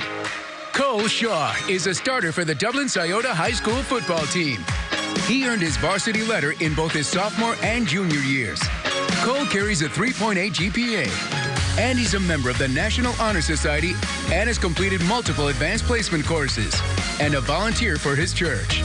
Congratulations to this outstanding Raising Cane's Scholar Athlete. Welcome to the Music Go Round halftime show on the Thursday Night Lights on the CW Columbus Dublin Scioto, ahead of Worthington Kilbourne by a score of 14-0. Earlier today, it was my absolute pleasure to speak to the leader of the Worthington Kilbourne Marching Band. Honored to be joined by the band director at Worthington Kilbourne High School. This is James DeFrancesco. James, how long have you been here at Worthington Kilbourne High School? At Worthington Kilbourne, it's a little complicated. I was actually here for a couple years, and then I went to one of the middle schools, and now I'm back co-running the program with my friend Alex Bruff. So dealing with this pandemic, what are some of the things that you've had to adjust, you've had to take care of before even starting this marching band season at Worthington Kilbourne? Yeah, it's been pretty tough. The small group thing is not really what we do as a large marching band. With 140 students, it's hard to divide them into, in some weeks we were in pods of 9. So that was a little bit of a challenge, and our kids have really done a great job with our protocols and masks when they're supposed to, and following all the social distancing rules. I'm really proud of what they've done so far the last couple weeks. What are some of the songs we're going to be hearing tonight for the halftime show here at Worthington Kilbourne? Tonight we're doing kind of a celebration of Friday night, some fun stand tunes. You're going to hear Land of a Thousand Dances. You're going to hear the Hey song, everyone knows that. And a new one that we've been working on called Shout It Out from the movie Drumline. So what are some of the things we can expect this year from the Worthington Kilbourne Marching Band? I don't know if there's going to be contests or not, but what are you guys going to be up to? Yeah, unfortunately our competition season has been canceled. However, that's a big part of our identity at Worthington Kilbourne and what we do on a week-to-week basis. So we're going to work with our kids to provide that opportunity. We're working on a competitive style show in addition to what you're going to see tonight. We've only been back in session a couple weeks, so that's kind of where we are. We're putting together the pieces of what we can for our competition show, even though we might not take it on the road this year. All right. Well, thank you so much for joining us. It's an absolute honor to have you here and to have you guys as hosts for Thursday Night Lights. Once again, that's James DeFrancesco. He is the band director at Worthington Kilbourne High School. Coming up, more of the Music Around halftime show. You're watching Honda's Thursday Night Lights on the CW Columbus.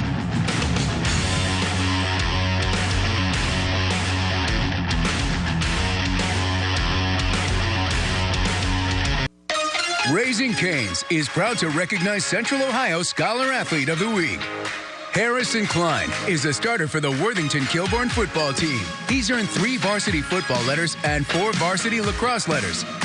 Harrison carries a 3.9 GPA. He's worked with several fundraisers in the community and helps with Meals on Wheels, and has completed multiple courses for college credit.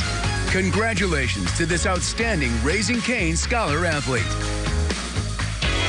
And welcome back to the Music Go Round halftime show. Congratulations to our scholar athletes. Randy Reinhardt alongside Jeff Logan. 14-0 Dublin Sciota up here at halftime. A lot of fun plays in the first half. Are you surprised at all by the score, Jeff? A little bit. I thought Kilbourne might be able to be a little bit more competitive offensively, but I think the loss of their quarterback in the beginning of that second quarter, Randy, was very impactful for them. Let us check out the customary coolest plays of the game so far in this contest, and it started early on the first drive as Dublin Sciota came up with a big play. Going from the Wildcat, Leslie Ando is going to spin, twirl Jeff, and take it 59 yards. Yeah, this is a good example of their ability when they get out in space, able to make good things happen, and Ando makes a nice move there, taking it down inside. And quickly they come back with their first score of the game. And here here it goes. It is Jenkins to Lopes, 21 yards on the little bubble, and takes it inside diagonally for the score. And was he happy? Yeah. Send the charge. We are ready now, up 7-0. And Jeff, it would continue. Ed Worthington did the damage on the ground. And that's the young sophomore, and he is going to be a special player for them. He was able to make the play and take it into the end zone. And then they're trying to go deep, as Nash Biglin was looking late in the first half, and instead of finding his teammate, he found Silas Moore with the pick, big number 9, and he will get the interception. That will effectively end the first half. So 14-0 the count in this one. The numbers, look at the total yardage and the domination, over 200 yards more for the Irish than the Wolves. Well, and I think, Randy, one of the key stats there is the fact that the Wolves were not able to convert any third downs in this situation. They also were penalty-free early in this football game, but late then they made some mistakes. 5 penalties hurt them a bunch. 14-0 the tally in this one as we get ready for the start of the second half. That will end your Music Go Round halftime show. Third quarter and a coach's interview just around the corner right here on the CW Columbus.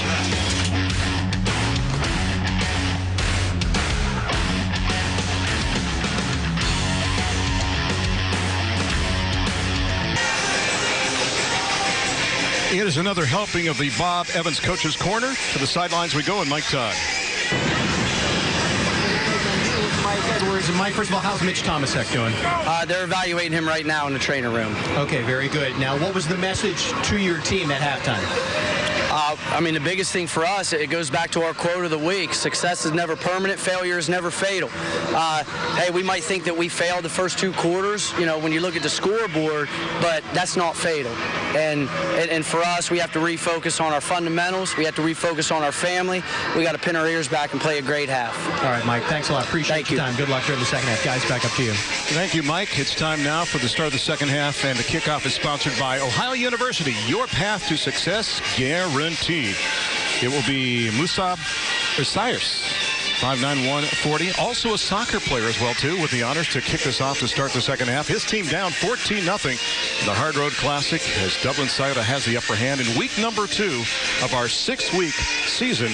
Might be abbreviated, but you're still going to get 10 games from us on the CW Columbus, 5 on Thursday and 5 on Friday. Nothing tomorrow night, but next week, a doubleheader of action on Thursday and Friday. Let's see how quarter number 3 unwinds now, as here comes the approach by Musab, and there is the kick. It is high, and it is caught, and the price is paid on that Ohio University kickoff, and the price being paid by one of the Kilbourne players who's down at the 30-yard line. I think just the wind knocked out of him, but the rest of the special teams helping him up. Again, we're seeing a little bit of execution problems with special teams. That time, Emad Kate is the guy that caught it and paid the price. And right now the Wolves are going to start on defense the second half. And there's a guy that's done a good job. I think maybe overlooked when we talked about Thomasek and his prowess last year. But Amari Jenkins is a guy that threw for nearly 400 yards in that contest last week against Westerville South, and I would call him an efficient leader. The one thing I like, too, is he throws a lot of balls now over the top, which is really good. You know, Ed Worthington, who we've talked about, that sophomore running back, in his first 3 carries tonight, he gained 3 yards. In his last 12 carries, he gained 62. So that's building the confidence, and that's showing that the offensive line has been able to make some adjustments and be able to control that line of scrimmage. 14-0 in this one, week number 2. As we mentioned, both of these teams members of the OCC Capital. Carl Johnson leads the Irish of Dublin Sciota in year number 21. Mike Edwards on the other side for the Wolves in year number 2. He turned 35 in September. He was an assistant at Pickerington North for some 10 years, a graduate of Martins Ferry High School. He's only the 3rd head coach Kilbourne has ever had. Jeff Gafford for 15 years, a guy about 15 feet to my right, and Vince Trombetti for 13 years, and now their 3rd head coach in Mike Edwards. Last year the team was 1-9, 2 years ago 1-9, but this is a team that, you know, made the playoffs in 04, 5, 8, 13, 14, and 15, and in those years won at least 1 playoff game as well, too. And in fact, they've taken 2 of 3 from Sciota when it comes to playoff competition. So they still attend to the injured player down on the field for the Wolves down at the 30-yard line. Just a reminder that when it comes to knowing what to expect from the weather, trust the weather experts. Marshall McPeak and the ABC 6 First Warning weather experts are on your side, helping you prepare for the best and worst Mother Nature has to offer, and get an updated look at your Labor Day weekend forecast. All that and more. Check it out from Marshall and the gang. on ABC 6. Quite a pile up there after they were chasing that ball, and it looks like it's an ankle injury.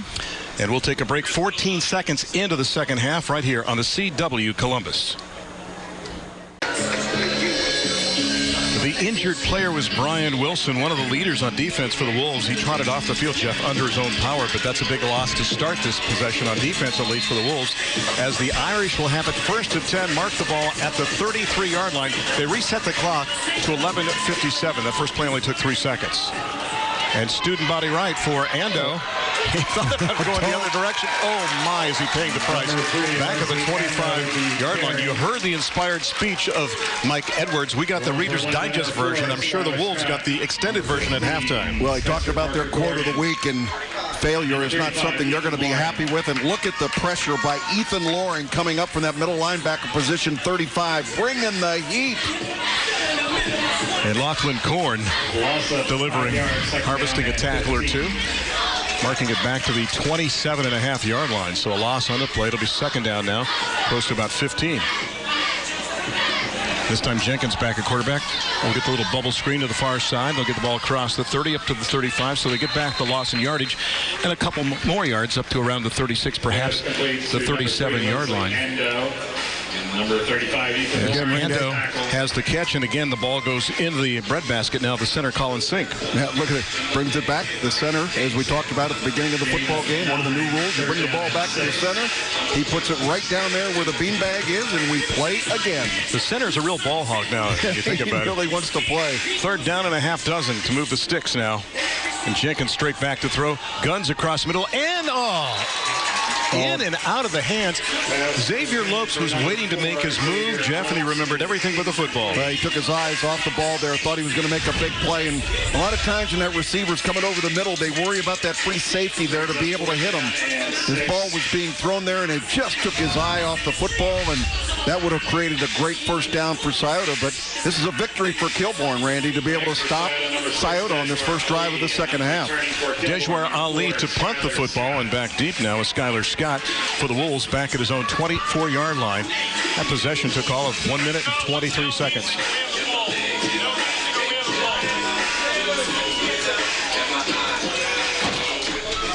So fourth down and 6, and Ali taking his time. Dejwar gets it off, and Scott is going to let it hit at the 32-yard line. He'll scoop it up to 25 and hide underground right after that. Caught it. He gave up about 7 yards on that bounce, but now the ball goes into the possession of the Wolves for the first time in the second half. And if you're just joining us, Mitchell Tomasek, their quarterback, who last week was 11 of 14 passing for 237 yards and 3 touchdowns, injured with an upper leg injury to his right leg. And I think, is that him perhaps standing on the sidelines? I'm not sure. Or is he still being attended to in the locker room? That's what I thought. He's standing there around the 35-yard line, and we'll see what happens. Wilson, by the way, being attended to as well, too. They're looking at his right ankle on the training table. So to run the show again offensively is Nash Biglin, the 6'3", 193-pound sophomore. He's got his team first and 10 from the 25-yard line. Jeff, you mentioned, one of the alterations in high school football this year, and that is with the fact that the center keeps the ball, the umpire doesn't touch it. One other thing we should touch on in just a second is they bluffed the blitz from the outside. In fact, they are coming. We'll find out if perhaps they encroached. I think they left early near side when they were bluffing with the outside backer. So we'll have an encroachment call. Yep. Dead ball. Encroachment on the defense. 5-yard penalty. First down. John McCanna is your referee. We'll take a look near side. Watch 25. That's Cameron Jackson, the outside backer. So Cam left a little early. But Jeff, the other thing to keep in mind, this year you can spike the football from the gun. You just have to catch the ball on a fly. It can't bounce back. You can't lose the handle. But it used to be you had to be under center to spike the football. That's really the major change in high school football this season. So the penalty will make it 1st and 5 from the 30, as we played about 90 seconds in the second half. And this is another Columbus Wild Dogs first down. Do you have a community initiative you need help with? Go to ColumbusWildDogs.com. Looks like they're having a little bit of a clock issue here they're trying to get resolved. They add 2 seconds. They'll make the time 10:29 from 10:27. So 1st and 5, manageable for the Wolves now. 2 backs in the backfield. And they'll take it around the right side and get the first down up across the 40 to the 41, maybe the 42-yard line. As that time on the carry is number 23, and that is Justin Allen. So Allen, for the third time tonight, carries the football, and he's got enough for the first down. You know, Randy, I think this is a play that they feel comfortable with Nash Biglin running that they might not run with Mitchell Tomasak. I think this is this kid's ability to be able to run the option, and wouldn't be surprised to see them do more of this in the second half. Needed 5, picked up 6, first and 10 from the 41-yard line. They peer to the sidelines and get the information signaled in. Again, 3 different coaches signaling, so 1 is accurate, 2 is not.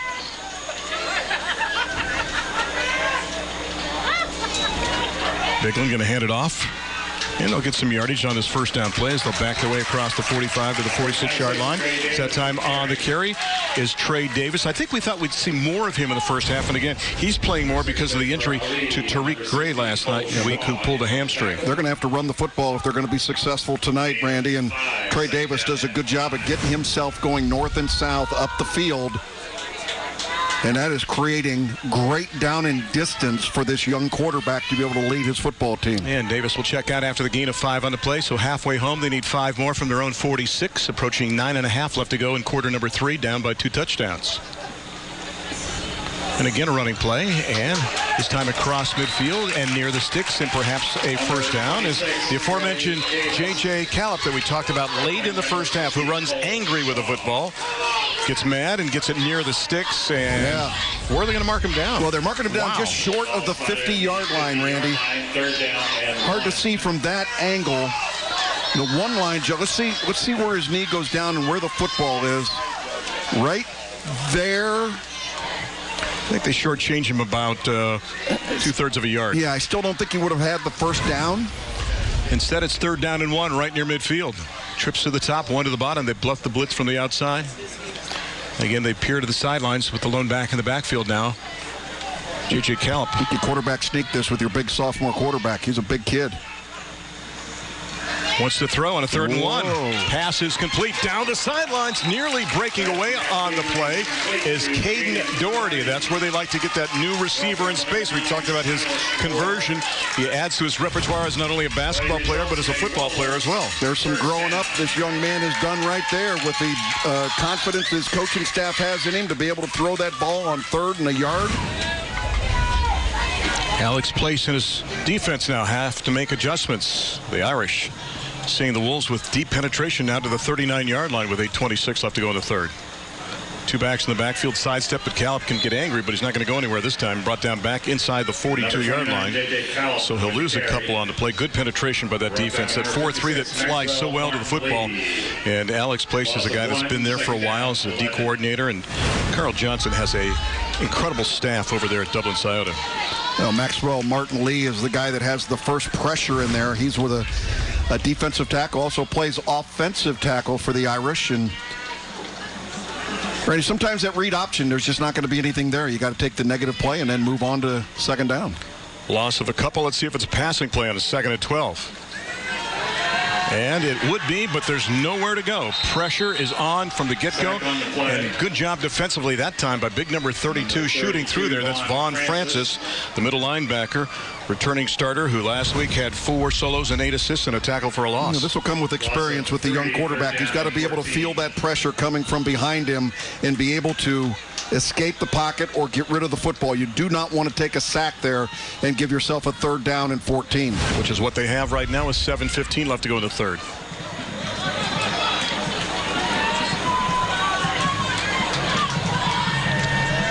Bluffs it twice. Middle screen is what they set up, and Allen's got it down to the 40-yard line. So good double fake, but still the Irish defense stayed at home, and they're going to need about 11, close to 12 yards for a first down on 4th down. So it looks like a punting scenario now as you watch Trent, big number 88 from the bottom. Well, he recognizes the play. You can see him bail out of the rush, and he's there to chase the screen. That is a young man that has been watching tape. He's well coached, remembers what he needs to do, and that is great execution by Trent. Nash Biglin back to punt. You don't run a fake here, do you? I'm a bad guesser, but I think you kick this one away. And if I don't see a punt returner catch a football tonight, somebody's going to pay the price. I knew that was coming.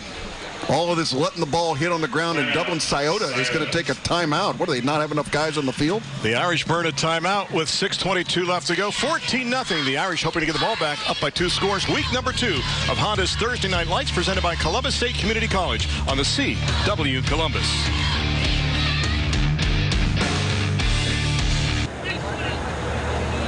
You're watching Honda's Thursday Night Lights on the CW Columbus. Mike Todd from the sidelines, and an injury update.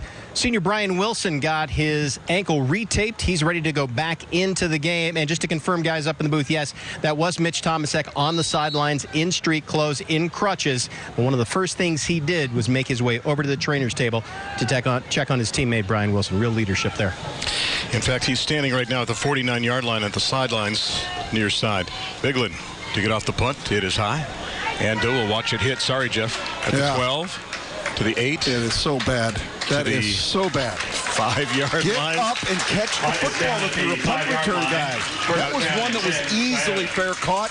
You'd have had the ball at about the 15-yard line. That is awful. Now, as a football professor, does somebody have to stay after class? There is Mitchell Tomasek right there in street clothes along the sidelines, having a conversation with the guy that's taken over for him, Nash Biglin. Well, good. That's what you do. I mean, you're a leader on this football team. Whether you're wearing the helmet and shoulder pads or you've got crutches under your arm, you help your football team come out there and try and win this game. Sorry to get crazy about that punt return stuff, but it just drives me crazy why guys are not willing to come up and fair catch that ball. That's why I stay away from the chalkboard when you start drawing things, because I know I'm going to have to stay and clean up the erasers afterwards. Start throwing stuff at you. Jenkins at quarterback, so they don't run the Wildcat, although earlier they did when they were in the same situation in the first half. Worthen's got it. He's got a gap. So what was first and 95 is going to be a first down and probably only about 83 yards as he maneuvered to cross the 15, and Ed got near the 17-yard line. Yeah, I'm impressed with him as a running back, but I'm also impressed with what that offensive line is doing. Again, undersized, and I cannot tell you enough how got Colin Sink at that center position at 5'6", 196, a junior, is controlling the middle of the football field. And that offensive line, too, is a work in progress. Nick Ansley was injured. He's still coming back, and they just got Terrell Triplett back this week after he missed some time from an injury, and this time they'll burrow it off the ground. And look at this. Worthen carrying defenders across the 25 and all the way up to around the 28-yard line, and he's got enough for another first down. Let's see if he gets up. Number 6, Harrison Klein, and number 15. And he's going to stay down. Randy, you mentioned the injury to Nick Ansley. I got a message from the Ansley family yesterday.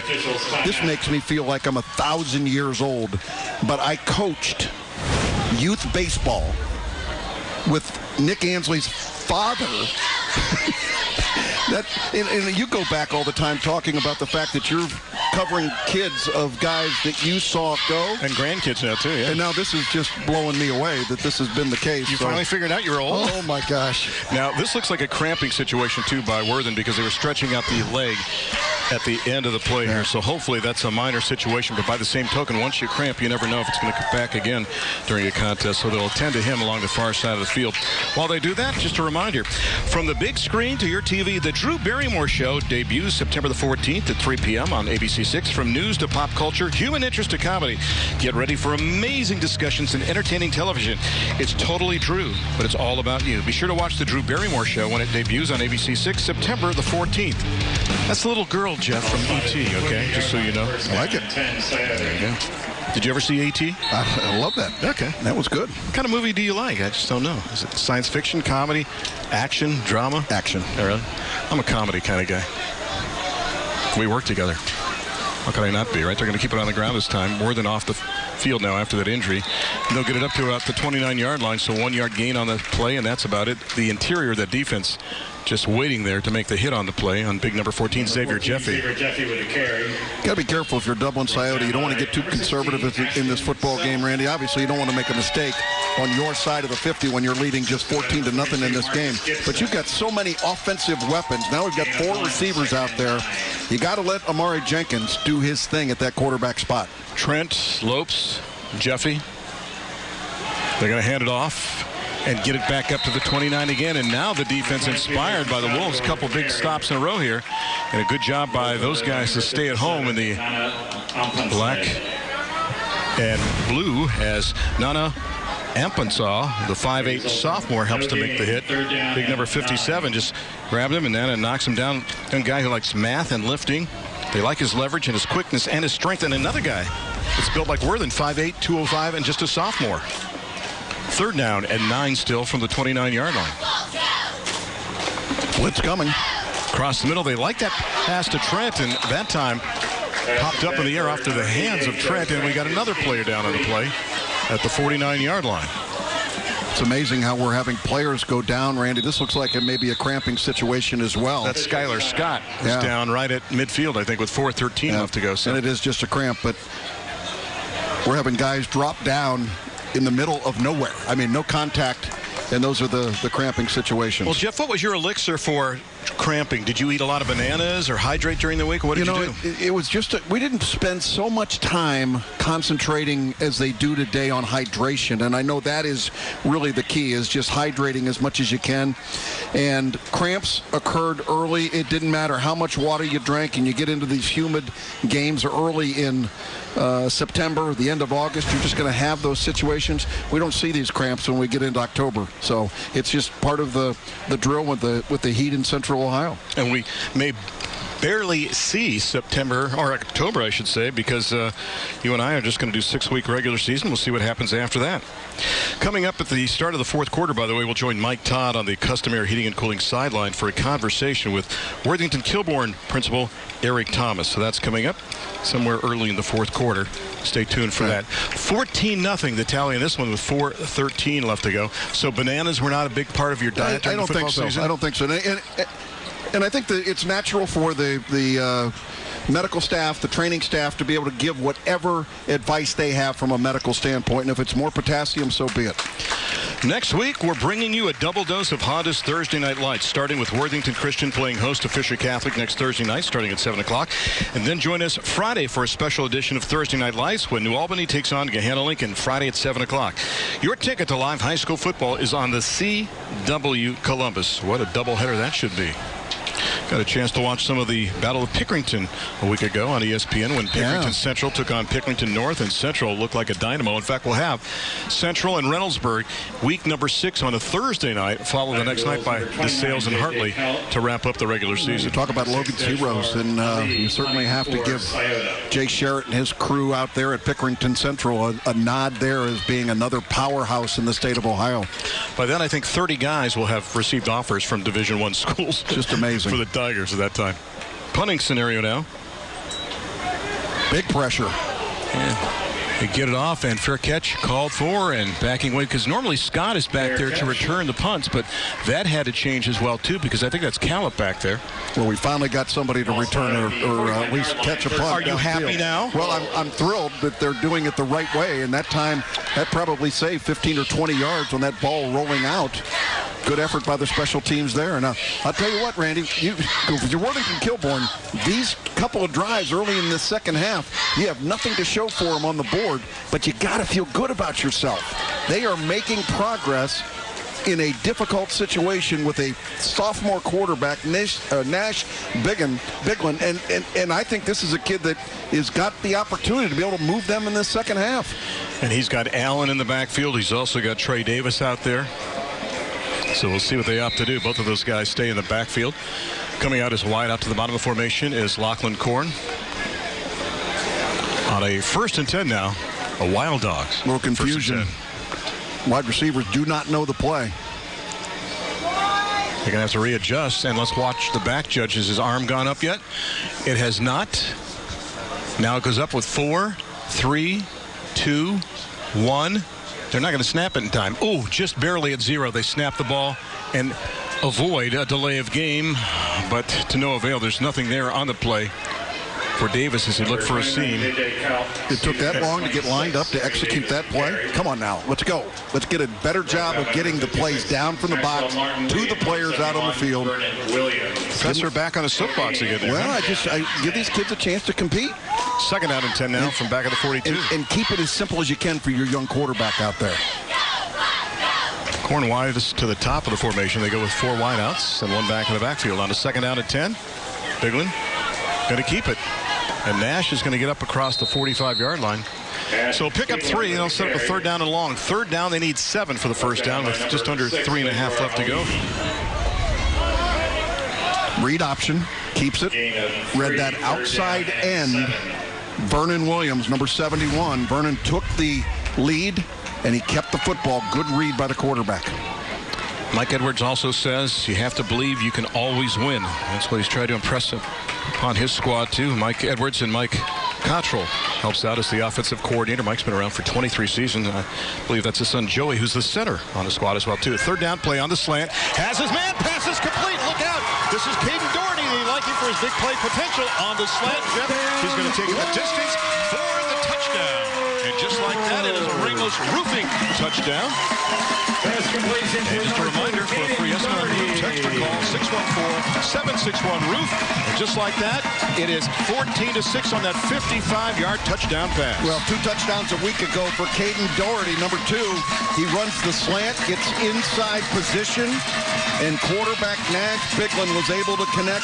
That's why I was talking about keep it simple. Give him a quick read, one that he can use that big, strong arm, and he delivered it on time, on target. And they beat a pretty good cornerback in Silas Moore. Ursias now for the extra point to make it a 1-touchdown cushion for the Irish. And we had motion before the kick. Flag on the play. It'll be encroachment on the defense. You ever contemplate taking it here and try to go for 2? Well, it'll be interesting to see if the coaches want to roll the dice here a little bit or just give yourself a chance to stay in this football game. They're asking I think they can take it on the kickoff, can they not? Well, they're explaining the option right now. That's what Mike Edwards wants to know. Do you want to decline it now, or what do you want to do? You want to take it and move the ball from the 3 to the 1.5? Let's see what John McCann says. Encroachment on the defense, half the distance of the goal. Repeat the try.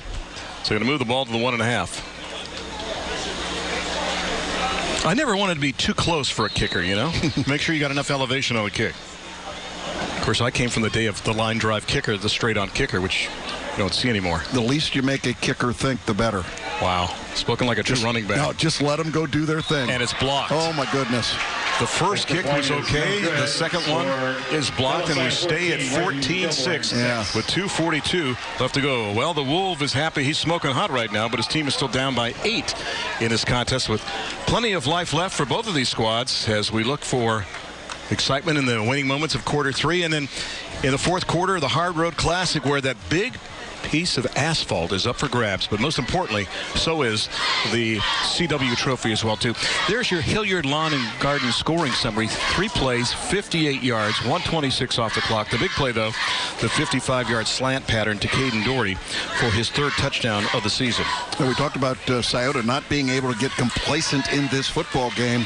So far, Worthington Kilbourne has won this second half, not just on the scoreboard because they're the only ones that have scored, but they are the ones that have been out there making plays defensively and offensively, trailing 14-0 coming out of halftime. This is a team that is out there giving their best effort, and I'm impressed with the way they've bounced back. By the same token, the weapon advantage goes to Dublin Sciota with what we've seen from this squad already in this contest from the likes of Jenkins and Ando as well, too, and Lopes and Worthen, and that's a big key, too. Ed Worthen, how healthy is he? Can he come back after his cramping situation here in the third quarter? And Scott also had that same problem for Kilbourne just a couple minutes later. So 14-6 the count in this one, 2:42 left to go in quarter number 3. Next week for Dublin Sciota, they will take on Canal Winchester, who the Wolves played last week, and for the Wolves next week, they will take on Delaware Hayes. The Pacers at 0-1 on the season. We mentioned this has been a matchup that's gone to Sciota the last 4 times. Ursias with the boot. It is high, not that deep. It's going to hit at the 18-yard line and be scooped up at the 11. And, boy, you look at that along the sidelines. Leslie Ando had the acceleration, Jeff. He had the burst. He needed one more block to break it.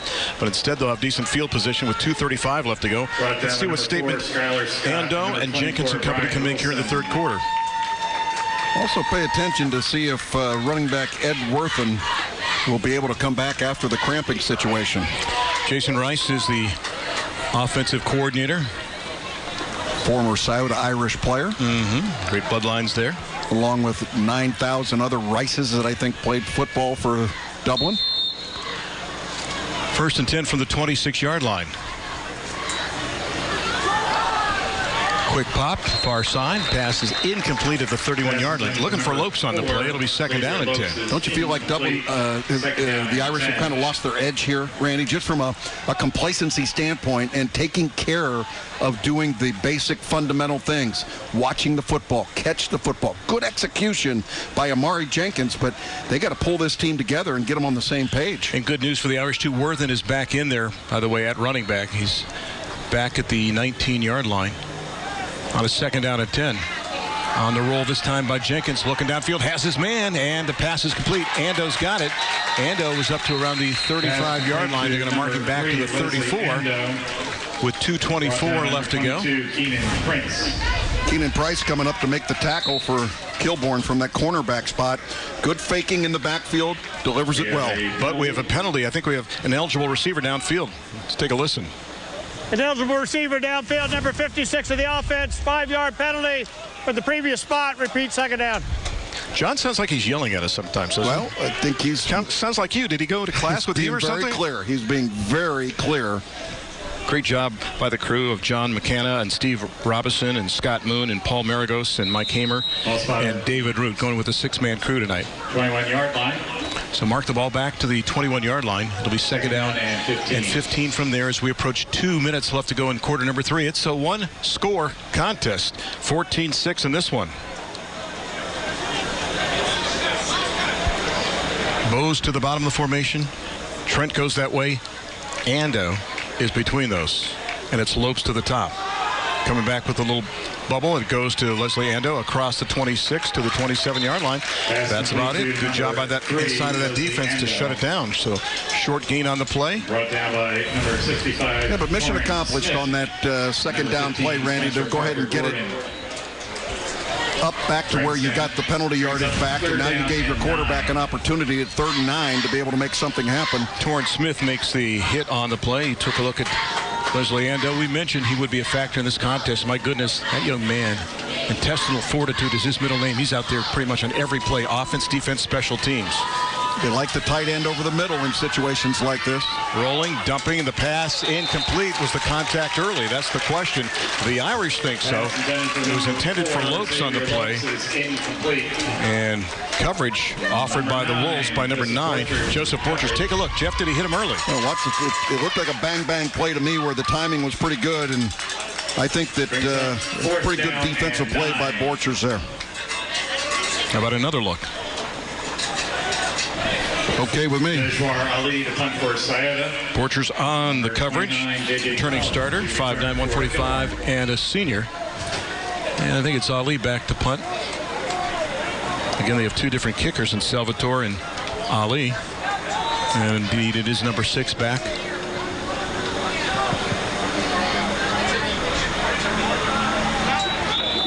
And whistles before we start. Early on, we didn't have a lot of penalties, but it's been marred. False start. Number 5 of the offense, 5-yard penalty. Still 4th down. J.J. Callip is the deep man, by the way. Scott has not been the deep man ever since he cramped up about 5 or 6 minutes ago. Will Carl Green. Callip is across midfield now. He'll stand at his own 49-yard line. Ought to be able to get this in decent field position. There was a lot of pressure on the kicker on the last punt by the Irish, but it doesn't look like the Wolves are bringing everybody right now. Ali standing back at his own 5-yard line. Good snap, no pressure at all, setting up for a return. And I don't know if you're going to get one. It's a high kick, and Callip, he didn't have a whole lot of room to catch that ball at all. And it is recovered on the play by the Irish. Scooping it up is Patrick Joyce. Now the contention is, Kilbourne says there was no room to catch the ball. There should be catch interference called. Let's see if they decide to flag that or not. This is part of the risk of going up there and fielding it. You can see here. I think there was plenty of room in front of him. There's a halo that goes around that. Watch Callip. He backs up when he tries to catch the ball, and sometimes when you extend your arm, you're going to wind up being just a little short. And the way that punt was, it was kind of going away from him, so he needed to be able to charge that football. Very difficult situation, but big break for the Dublin Sciota Irish, who seem a little bit too complacent here in the second half. So the Irish will get the break, and they'll get the ball. They'll keep it. This time out, it's 1st and 10 from their own 49. 1:03 left to go. Jenkins wants to throw, looking long, far side of the field, down inside the 20-yard line. Was the catch made on the adjustment to the football? They're going to call it a catch. What a job that time by Xavier Lopes to come down with it. And there's that celebration you saw from Xavier after the touchdown catch of 21 yards in the first half. Watch the concentration. Watch the sidelines. Does he have a foot in bounds? He does. Catch. He's got two. Perfect. Very nice. Very nice play. The ball came loose, Randy, as he went out of bounds. But the official said he had control, and that's one of the back shoulder throws that is so well executed. 38 yards on the gain inside the Scott Schiff and Associates red zone on the first down play, and a helmet goes flying, and it will be second down with 37 seconds left to go. Worthington on the carry. Number 36, Bryce Taylor. Taylor makes the hit on the play for the Wolves. I kind of like when people come up during the game and ask us our opinions of plays as well, too. That's what we just had, too. Either that or they were trying to order dinner. I'm not sure. Yeah, I'm not sure. 30 seconds left to go in the quarter. Let's see what the Irish opt to do. They get the signals along the far side.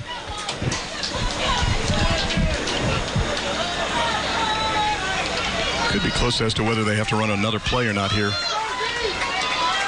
That 40-second reset automatically after the play, down to 12. On a second down and 12. Jenkins looks to throw, guns a rocket shot in the end zone. What a catch! Oh my goodness. They're going to count that as a catch.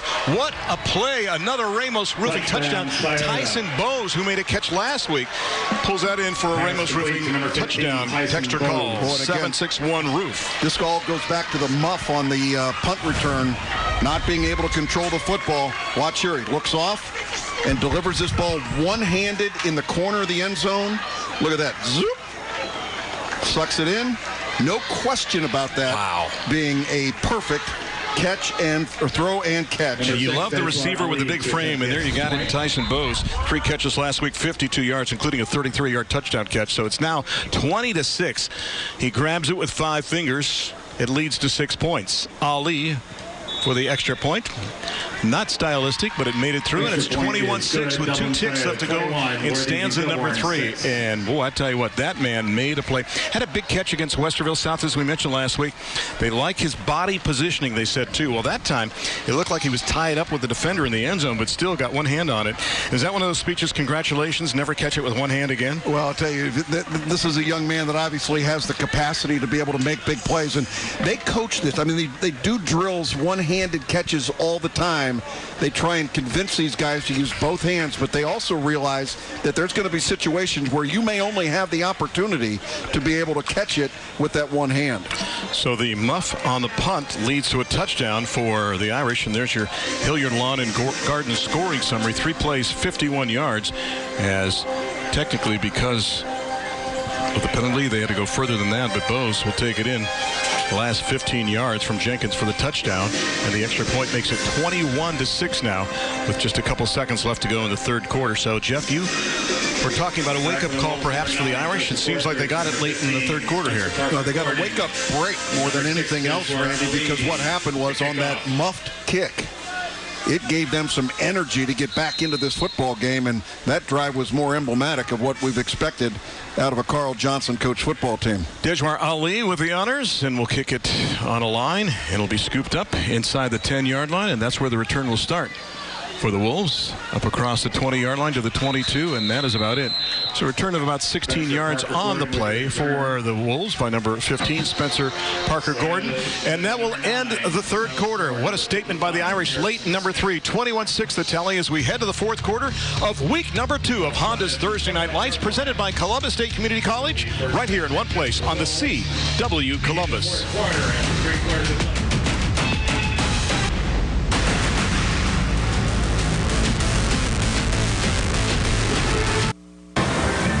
Guys, happy to be joined by Eric Thomas, the principal at Worthington Kilbourne High School. Eric, I know this is your first week of school, but what are some of the things you're excited about this upcoming school year at Worthington Kilbourne? Yeah, Mike, thank you. Thanks for being here. Mostly, I'm excited that we're here tonight. You know, there was times where we didn't think we'd have a sports season, but our kids stayed true and followed directions and have been really champions of doing things the right way. So I'm excited about that. I'm also excited about the construction across the street. Our middle schools are all getting redone, and that's just growth and prosperity in Worthington, and we're pretty excited for that as well. So we mentioned earlier that this is the first week of school for Worthington Kilbourne. You're 4 days in. What have you seen and what has impressed you so far? Educators are resilient, man. They come together, they work hard, they solve problems. They've been vocal about things that they can do and not worrying about the things they can't do. So I'm impressed with them. And then our parents and families answering the bell and coming through and engaging in this first week. Now, how long have you been here at Worthington Kilbourne High School, Eric? This is my 4th year. Your 4th year. What sets Worthington Kilbourne High School apart from others? What makes it so special to you? Yeah, it's that family atmosphere. We talk about being the pack and coming together and supporting one another. And as you walk through the halls, and right now without our students, we're missing part of that pack. But having that sense of camaraderie and that family, that's what sets us apart and makes us special. All right, Eric Thomas, principal at Worthington Kilbourne High School. Thank you for being such gracious hosts here for Thursday Night Lights. Guys, back up to you. Gentlemen, thank you very much. On the first down play, it was Trey Davis taking it for a 5-yard gain, and then the second down play saw a pass that was batted down by Joe Trent. So it's 3rd down and 5, 8 seconds into the 4th quarter. Randy Reinhardt, Jeff Logan, Mike Todd, glad to have you aboard. Is it time for that slant pass again? It may very well be. We talked about the resurgence of this Worthington Kilbourne offense. In the first half, they had all of 27 yards of total offense. In that 3rd quarter alone, 88 yards. On 3rd down, it'll be Bigland keeping the ball, and he's got the first down, pushed down, shouldered down, right at the 33-yard line. But that's enough to move the sticks and give the Wolves another first down. 15 ticks into the 4th quarter. Resetting the scene, Dublin Sciota came in 0-1, losing to Westerville South by 2 touchdowns. And last week, it was the Wolves of Worthington Kilbourne getting by the squad from Canal Winchester by about 3 touchdowns. Got to be careful going high on that. It looks like we've got another quarterback injured, and that is Nash Bigland, who's gone down to the ground. He got hit late, Randy, on that play. And it was a hit that, quite frankly, I thought was a little high. You know, again, I don't think it was targeting. I don't think it was helmet-to-helmet kind of a situation. But I think he may have gotten his bell rung when he got hit at the end of the play. So you go 3 deep at quarterback then. I'm not sure who it would be, if it would be Tyler Kane perhaps, or maybe even Lachlan Korn, but perhaps it would be Tyler, who's a 5'8", 133-pound sophomore. In fact, he's playing toss right now. So we'll sort out this situation. Yeah, it looked like a shoulder. I mentioned the shoulder into him there, and I just wonder if, just kind of knocked some of the air out of him. Fans, just a reminder, don't miss the biggest plays from the biggest high school games in Central Ohio. Join Fox 28 Sports Director Clay Hall for First Scores on Fox 28, sponsored by Spectrum. It's your ticket to high school sports. First Scores on Fox 28, Fridays at 10:45 p.m. on Fox 28. I'll get a chance to watch that tomorrow night for the first time. I'm trying to remember the last time I was home on a Friday night during the high school football season. And I think I would have to go back to sometime 1990s. Seriously. Yeah. Unbelievable. Yeah. Looks like they've been together for 25 years. Looks like they're warming up Tyler Kane down there, the number sophomore. 21. That being said, we'll take a break. 19 seconds into the 4th quarter. 21-6, Dublin Sciota on top on the CW Columbus. 21-6 the tally in this one. Dublin Sciota over Worthington Kilbourne. Let's watch this play again and watch the contact, the fake handoff. And then Bigland goes around the side, and watch, he gets low, he gets high, and I think he gets twisted underneath. Yeah, you can see him grabbing his ankle right there. It just kind of got rolled up on. So Kane is in there now to run the show, and he gets up to the 39-yard line before he's tossed out of bounds. So brought down by number 8. A nice gain, and with 11:25 left to go. Sort out the situation now as Bigland's being attended to on the training table. They're going to take off his right shoe, it looks like. Take a look at that. He's trying to explain the scenario, what happened right now. He's explaining with his hand, showing what had happened. And there's Alex Place, who's the defensive coordinator for the Irish, signaling in his defensive stance for his team. Second down, picked up 6 on first down. Kane to Davis, and Davis gets to the 37. He's going to lose a yard, maybe 2 on the play. It'll be 3rd down. Kane will come to the sidelines and try to get some more information on a play. And we mentioned Davis getting the chance to start out there because of the injury to Tariq Gray. You just wonder what a difference maker Tariq could be in this contest. We saw him last year, I think it was in week number 8 or 9 against Hilliard Bradley. We saw his potential as just a sophomore. And last week, 5 carries, 54 yards, and actually pulled a hammy on his touchdown run. And the ever-popular train that goes by the back of the stadium here is making its 9:20 run. Third down. And closer to 5 now. Will Kane try to throw? Lefty across the middle. Oh, pass incomplete, in and out of the hands of Justin Allen. Maybe just a little behind him, but the southpaw on third down, not shy about throwing the ball across the middle.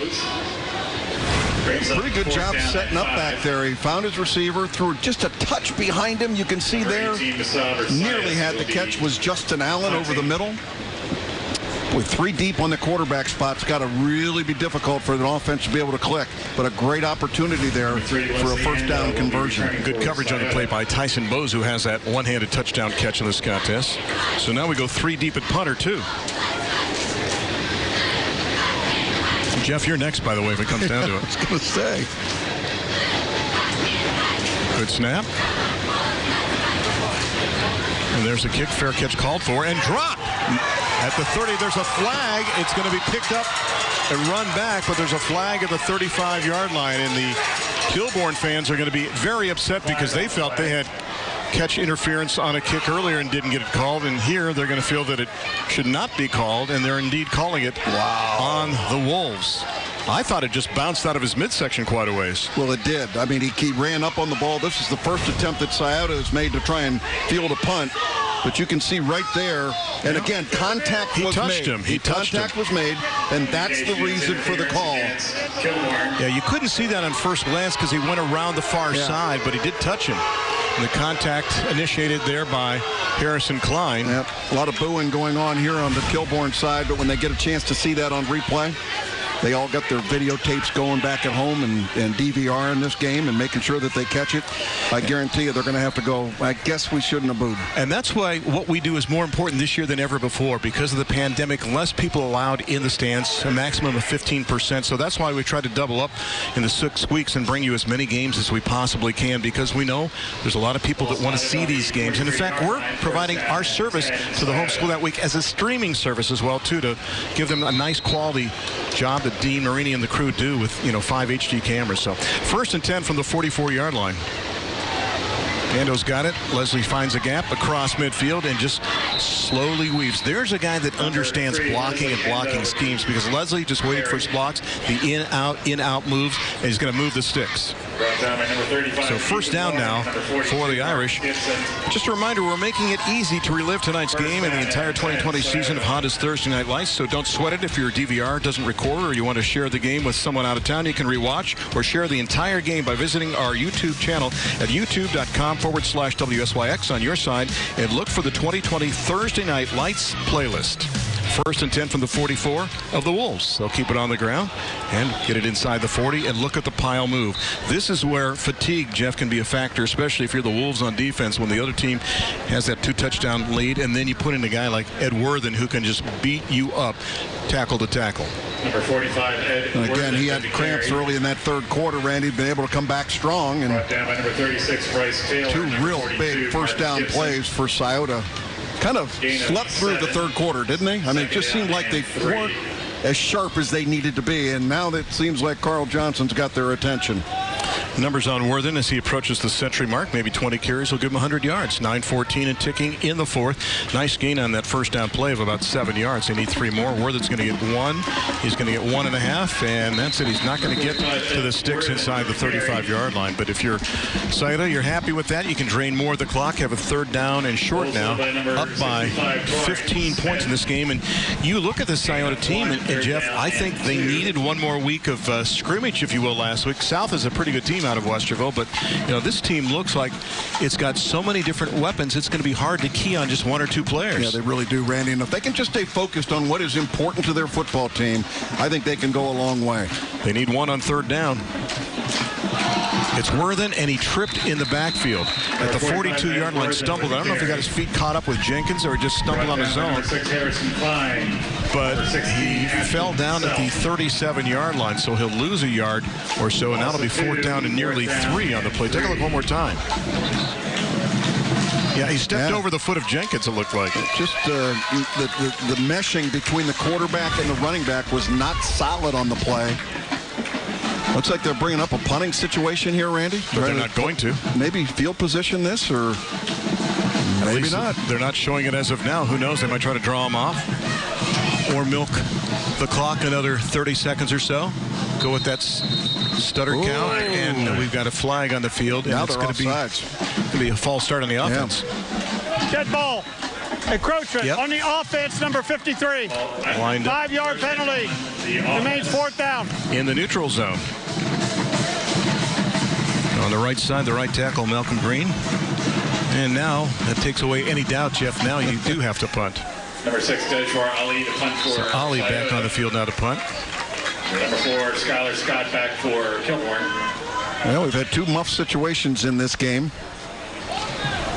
After I was whining about the fact that these guys weren't fielding the punt. You happy now? Now I know why they don't. A low snap, lost the handle. Was his knee down on the play? Some of the fans wondered if his knee was down. Bounces inside the 5, and we're going to have a touchback. I'd love to see that again. I don't know. I saw the ball bounce down, but I don't know if his knee was down. And did he have possession? Yeah. That's the other thing when he went down to get the ball. Maybe he didn't have possession of the football. Well, let's take a look one more time on the snap back to Ali. Great camera shot here by our group. Ooh. Let's give it Not to there, Kilbourne but when that ball was coming back, if he has a touch of the football, he's down, Randy. From that vantage point, it looks like it, but from the front, it looked like he didn't have true possession of the ball, and if he was juggling it, then he didn't have possession of it. It's kind of like the play at second base, in baseball. So now, you can say the Irish dodge a bullet.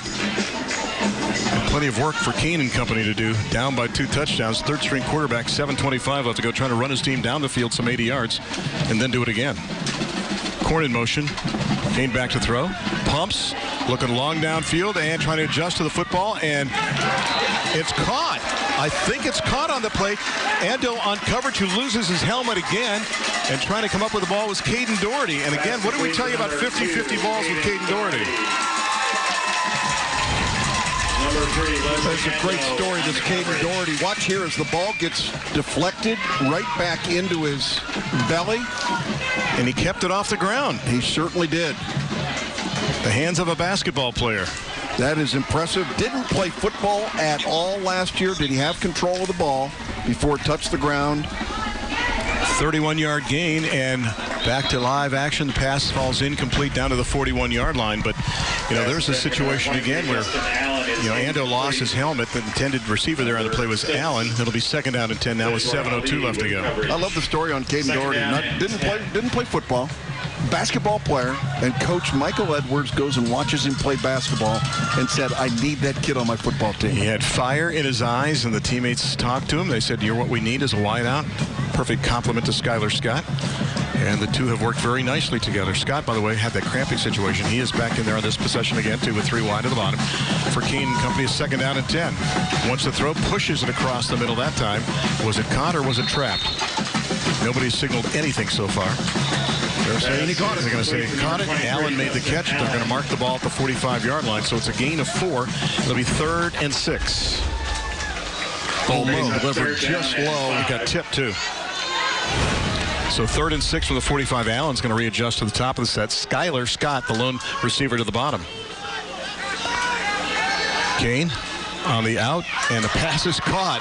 Good turnaround, nearly a 360 to make the catch on the play.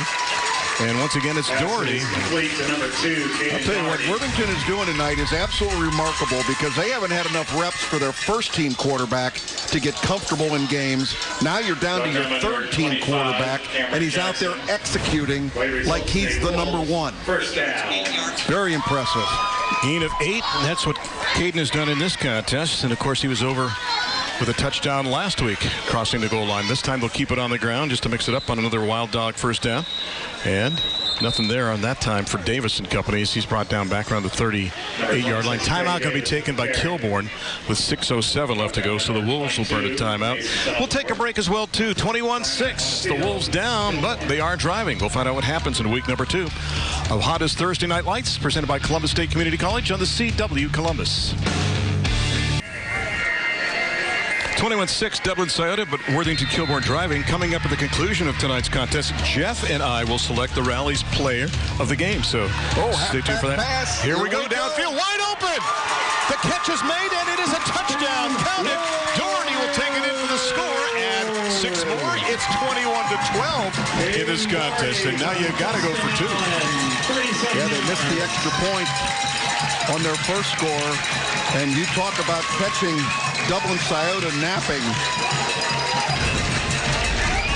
Here's the pitch inside. Watch Allen. Look at another lefty. Yeah, one lefty to another, and wide open is Caden Doherty. 2 touchdowns a week ago in their win against Canal Winchester. And how about this big play? Easy to catch. And the senior having a big night for Kilbourne. Instead, they're going to go for 1 and then put the pressure to get the 2-point conversion later on. So 38 yards on the option pass for the touchdown. After that Ramos Roofing touchdown, a chance now to make it an 8-point cushion halfway through the fourth quarter. Snap, the kick, plenty of leg. It is up. And we stand at 21-13. Musab Versailles with the extra point. I always wondered about that philosophy of, waiting until the last touchdown. You're always taught you go, as soon as you can to try to cut into that lead. But then again, now you put all the pressure on the one touchdown, and maybe that's the way you want to write the script. Exactly. And you're playing for a tie right now either way if you're Kilbourne. Now, if you're Dublin Sciota, did they wake the angry giant again, do you think, in the Irish? Well, it makes you wonder. I mean, this is a team that's got an extraordinary amount of talent and playmakers, but it just seems like they lose their focus at times. Defensively, they certainly lost their focus there. Not paying attention to their cues, getting sucked up on the play, ball thrown over top of you, not good. You can see the scoring summary. There's your Hilliard Lawn and Garden scoring information. Less than 90 seconds to go 6 plays and 80 yards, and 38 of those coming on the option pass. As Kane got it back to Allen, and Allen got it downfield to Caden Doherty for the touchdown. That's his, 4th touchdown now in the first 2 games. He had 2 last week of 6 and 75 yards. In the 5 catches he had last week, Randy, he averaged 30.8 per reception. That's a big play kind of guy. Basketball players don't get to score this much normally. So there you go. So now, just a wild thought. You don't try anything unique on the kickoff here, do you? They are certainly defending as if it's going to be an onside kick. I got to make sure you can't have too many guys up in the box here.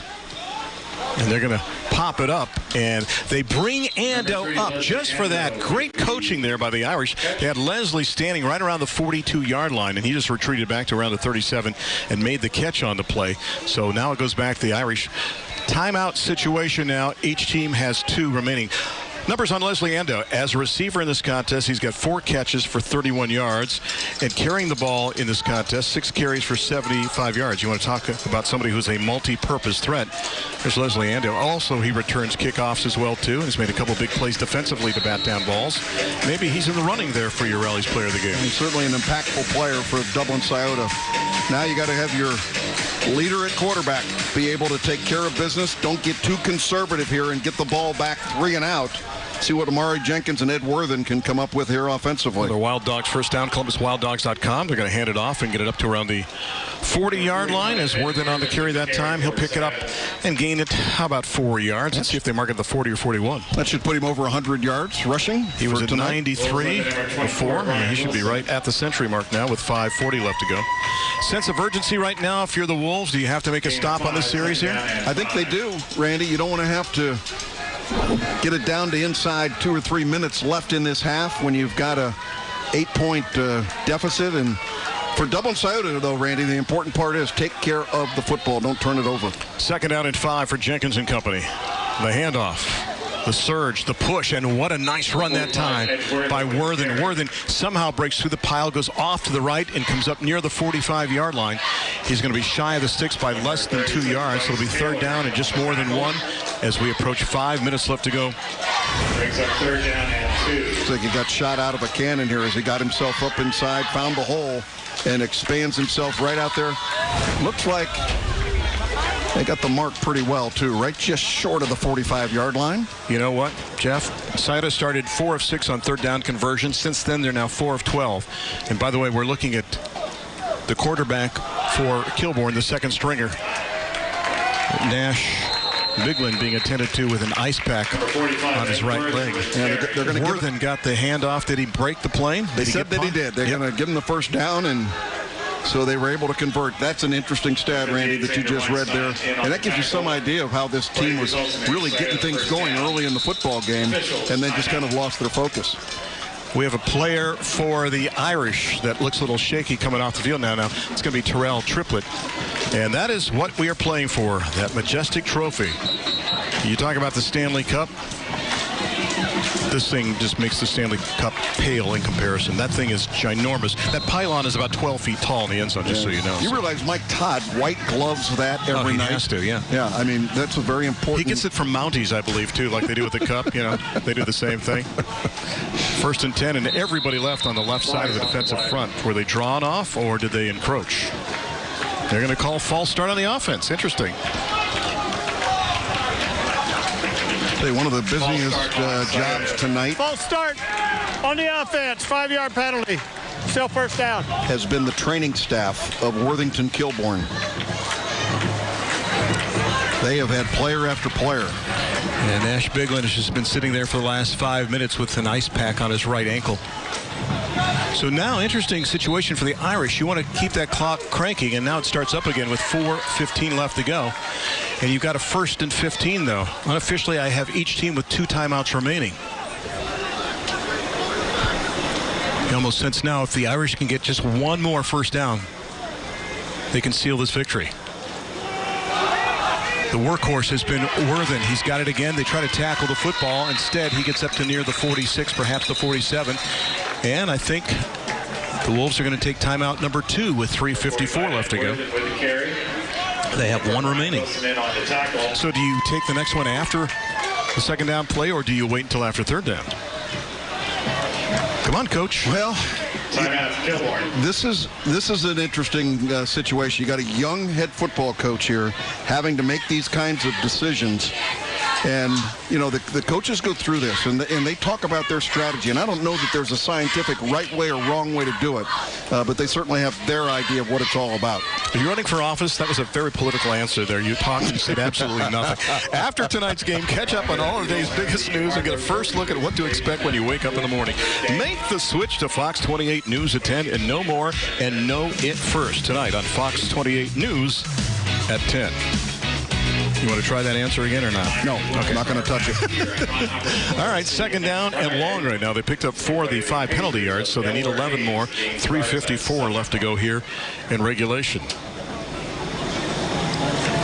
Jeff, what's your take on the college football world? Do you think we'll see college football? Will we see the Big Ten play? Well, you know, 2 different things, Randy. Obviously, I think we're going to see college football. It's going to get started tonight on Thursday with the first FBS team actually playing. It'll be UAB playing Central Arkansas, if I'm not mistaken.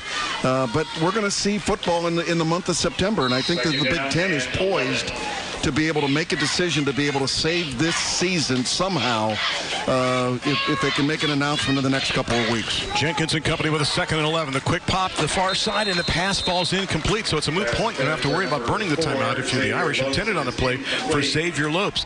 Jenkins had time, but he just kind of rushed the throw, and now it's 3rd down and 11. Now, the one thing they didn't want to do was give Kilbourne a free timeout, and that's exactly what happened there. And it looked like Amari Jenkins, more than anything else, maybe rushed the play, trying to get the ball out to Xavier Lopes. So now 3rd down and long with 3:51 left to go. Again, resetting the timeout scenario. 1 left for the Wolves, 2 left for the Irish. And that's the problem with putting the ball up in the air here on 3rd down, Randy. If you've got an incomplete pass, that's going to give them another free timeout. Bose and Ando, the 2 wideouts to the bottom. Back to throws Jenkins, looking that way across the middle and overthrows the receiver. As that time, Bose cut inside, and I think it looked like Jenkins was looking for an out pattern instead. Yeah, they were not on the same page, and Tyson Bose came up a little gimpy after that play, grabbing that hamstring, and I'm not so sure he's 100% healthy. Again, this ball was rocketed out here, and they were not on the same page. And again, another free timeout given to Kilbourne. They're going to get the ball back, Randy, with 3:47 remaining. Our legendary statistician, Steve Bassford, asked the musical question, when was the last time a team had 4 players complete a pass in one of our games?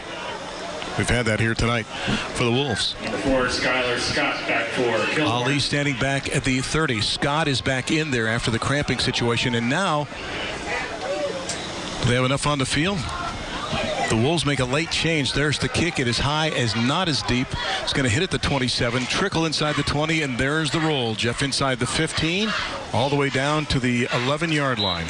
And that's where the Wolves will seemingly get one more chance, down by 8 with 3.5 left to go. The ball. Well, the momentum right now, you got to believe, is in Worthington Kilbourne's area. But, you know, you're out there with your 13 quarterback, Randy, who has proven to be more than capable of leading this football team. Jeff, it took a trick play last time to score. Are there more tricks in the bag, or do you do something a little more conventional to try to move this team down the field? Well, don't panic right here. Go with the base offense that your quarterback, your third-team quarterback, Tyler Kane, 5'6", 133 pounds, lefty, out there leading this football team. And we switch footballs as well, too. Each team has their own football, so the Wolves have theirs out there now. 1st and 10 from the 11-yard line for Kane and company. Lefty looks to throw, and they jump the route. Pass is incomplete on the play. Boy, smelling that from the very beginning was Leslie Ando, and he jumped the route, was ready to make that pick and take it in. And now it'll be 2nd down and 10. You know, they're going to pay a lot of attention to Caden Doherty. He obviously is the guy that they fear most. And you can see that ball nearly picked off. Watch quick. Get rid of it. Yikes. Boy, sneaking up there to try and make that play. Ali there, too. Yeah. So it's now 2nd and 10 from the 11 with 3.5 left. 4 wide out look again for Kane and company. Pumps, tucks. It gets bent in half at the 12-yard line. A lot of abuse for a gain of 1 on the play. 3rd down and 9. Good job by that Irish defense to stay at home. Is it 4-down territory here, Jeff? Your quarterback coming all the way to the sidelines to be able to get the call. This is one of the issues when you've got your third-team quarterback in there. Doesn't have all the signals down. They want to make sure they communicate properly. A little double pass here. What do you think? They tried to pass across the middle before. Pressure on, rolling. Tuck lost the football, kicked around, goes to the far side of the field. The Irish will scoop it up and fall on it at the 8-yard line. Lost the handle, and Trent was on the spot to make the play. The Irish get it back with 2:43 left to go, and that might be enough. Yeah, Joe Trent wanted to pick that ball and do a scoop and score. That ball came loose, and yeah, I know Tyler Kane has given his best effort out there, and I cannot blame this young man for, you know, fumbling the football in this situation. He certainly has been out there doing the best job that he could and just boots it.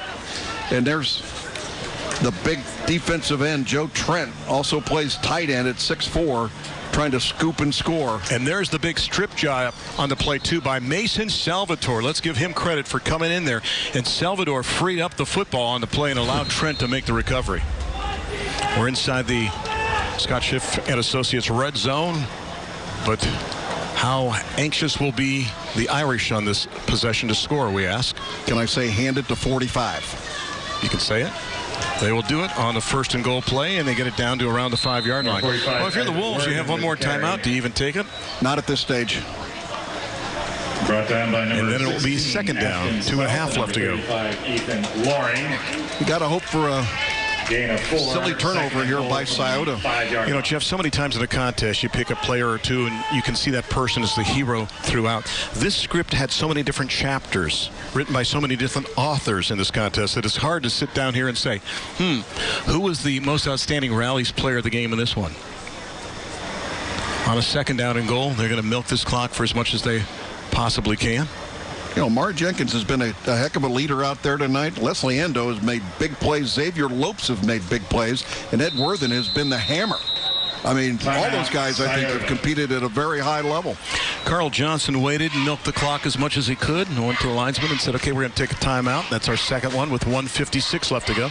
So they're trying to drain as much of that clock as they can. They'll be happy to escape here with the victory, I would think, too, and drive that 2.7 miles back to the high school for little celebration perhaps afterwards, but it's been a lot of fun to see what's happening. And Jeff, you just wonder too, and I wonder in amazement in a positive way, all these teams, what they've accomplished in such a short period of time, because some of them had like maybe 8 organized practices coming into week number 2. And the other thing that I think is very interesting too is the Columbus Public Schools have talked about now putting together, and they've got a schedule out that I've seen, to go ahead and play probably 3 games the regular season leading into the postseason. That is so important to get reward those kids for doing the right thing and allowing them to be able to have a season, however short it is, have a season. I think it's so important. You know, we know that mornings are different, but Good Day Columbus on ABC 6 and Fox 28 remain on your side from the moment you get out of bed. From overnight changes to what's happening in your neighborhood, be sure to wake up with Kurt, Jessica, Buck, and Katie tomorrow morning for Good Day Columbus on ABC 6 and Fox 28. Second and goal from the 5-yard line for Jenkins and company. Flag on the play. Dead ball.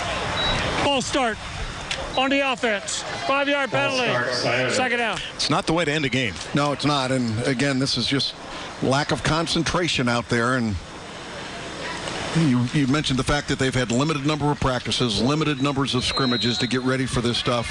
And you're going to see these kinds of mistakes out there, especially with a young football team. And there's a lot of sophomores and juniors out there for Dublin Sciota. Worthen readjusts to the left of Jenkins. He will get the handoff, find a gap, and scoot through to back around the 5-yard line again. And I think Kilbourne now will take a timeout with 1:50 left to go. He is brought down by number 40. They burn their third and final timeout. So now you take the timeout if you're the Wolves, hoping now to make a stand and force some kind of a 4th down decision. There's enough to make it the 4th down, but the problem is right now, if you're the Wolves, somehow you got to make a stand, hope for no additional points, and somehow get the ball back and take it the length of the field. Oh, by the way, and get a 2-point conversion. But I tell you what, I like what I see from the Irish, and you know, we kind of touched on their schedule, what they have next week. They take on Canal Winchester, then Franklin Heights, Delaware Hayes, and Big Walnut. You look at that schedule and you go, looks pretty favorable for them and for the Wolves. Delaware Hayes, Big Walnut, Franklin Heights, Westerville North. Again, teams that are normally in the OCC Central with the new realignment that we've had for the OCC. Again, the other teams in the capital are Big Walnut, Canal Winchester, Delaware, Dublin Sciota, Franklin Heights, Westerville North, Westerville South, and Worthington Kilbourne. That's really why you can't have a true round robin or anything like that when you play only 6 weeks and you have more than 6 teams in your particular division, and that's the change that went into effect for the OCC through the 23-24 school year. Thanks to Ken Baker for his support and his assistance. We're working on these OCC games here, and we're looking forward to going outside the league next Thursday night, getting a chance to see Fisher Catholic and Worthington Christian. First time that Worthington Christian has been on. We had Fisher Catholic on a couple of years ago, I believe in 2015. And Jenkins is going to stroll, or is that Ando? Aiming for the pylon, trying to get in for a touchdown. Number 3, Leslie. And it is Leslie Ando who's going to take it in for a Ramos Roofing touchdown. So again, that little Wildcat look. And Leslie Ando will take it in for a touchdown. But there's a flag on the play, resting back at the 11-yard line. Holding on the offense, number 56. 10-yard penalty. Repeat 3rd down. Some games were meant to never end. This is painful. And this is one of them. So Mr. McCann and the crew will mark it off, negate the touchdown run by Ando, and they'll move it back to the 21-yard line. Put the beanbag there. Plenty of opportunities for these coaches to do what they call coach them up when they look at the game film. A lot of mistakes out there tonight, but again, limited numbers of practices, and just proud of both of these football teams and these coaches for getting their players ready to play at a high level.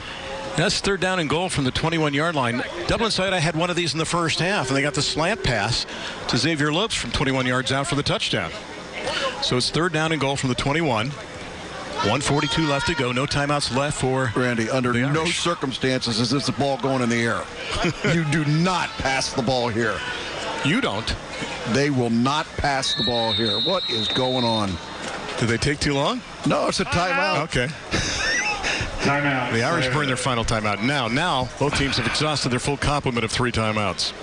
So there you go. That's the scene here with the ball resting at the 21-yard line. You know, I asked Coach Johnson a while back, I said, what is your coaching philosophy? He said, I'm coaching hands, feet, and eyes. Play well together, be competitive. And that's what he's always said, hands, feet, and eyes. And you nail those three things, Jeff, and you've got a good start on having a good football team and a great season. Absolutely. It's getting all those things to work together, though. That's the hard part. And, these kids are giving their best efforts out there. And again, I say, again, you're not going to put the ball in the air. You're not going to stop the clock under any circumstances here. No timeouts remaining for Kilbourne. Minute 41 to go. Leading by 8. Take care of the football. Scioto now with 13 penalties accepted for 93 yards. That's one area to coach him up. And they throw it, looking for Lopes downfield, and the pass incomplete. A battle of fours as Scott covers Lopes on the field. I'm sorry, what did you just say? What in the heck is going on?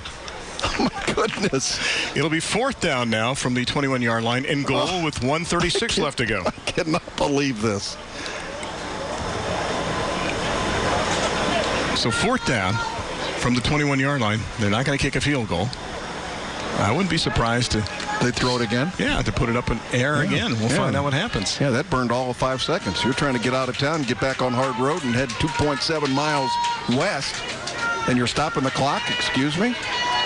4th down and goal from the 21-yard line. And the back judge hand just went up. 5, 4. They snap it.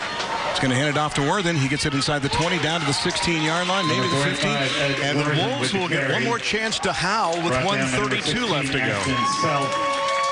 So another chance for Razzle Dazzle. After this game, Jeff will be treating everybody to breakfast. Holy cow. I mean, from an execution down inside the red zone, when you've got a chance to put the dog in the truck, and then you allow Kilbourne. Whatever happened to Mike Todd, too? A chance again.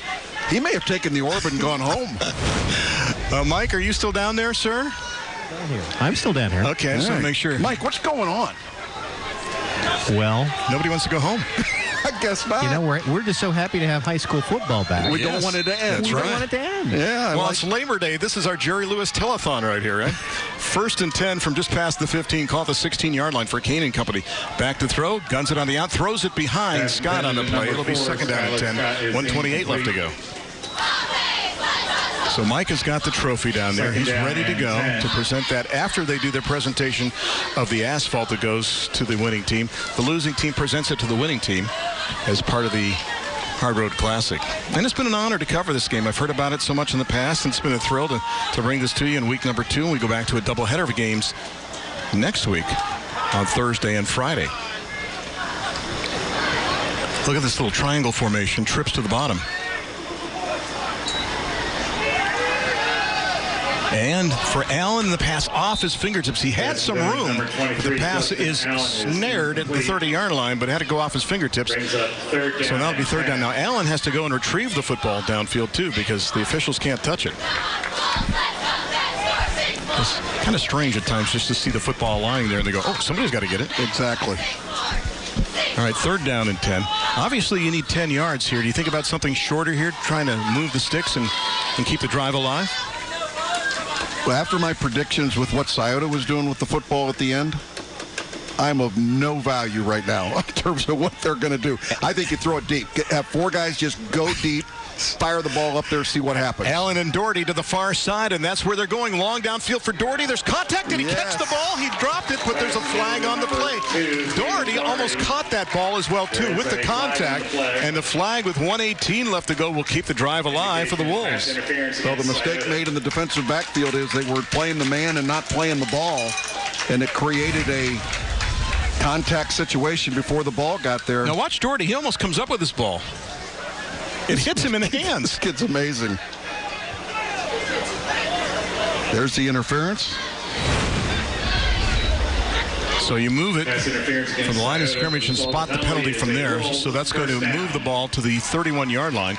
Wolves will have it 1st and 10 from there with 78-6 left to go in regulation.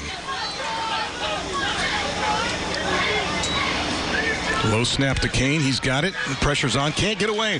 Brought down back at the 29-yard line. They cannot stop the clock here, Randy, so they have to hurry up. Continue to run.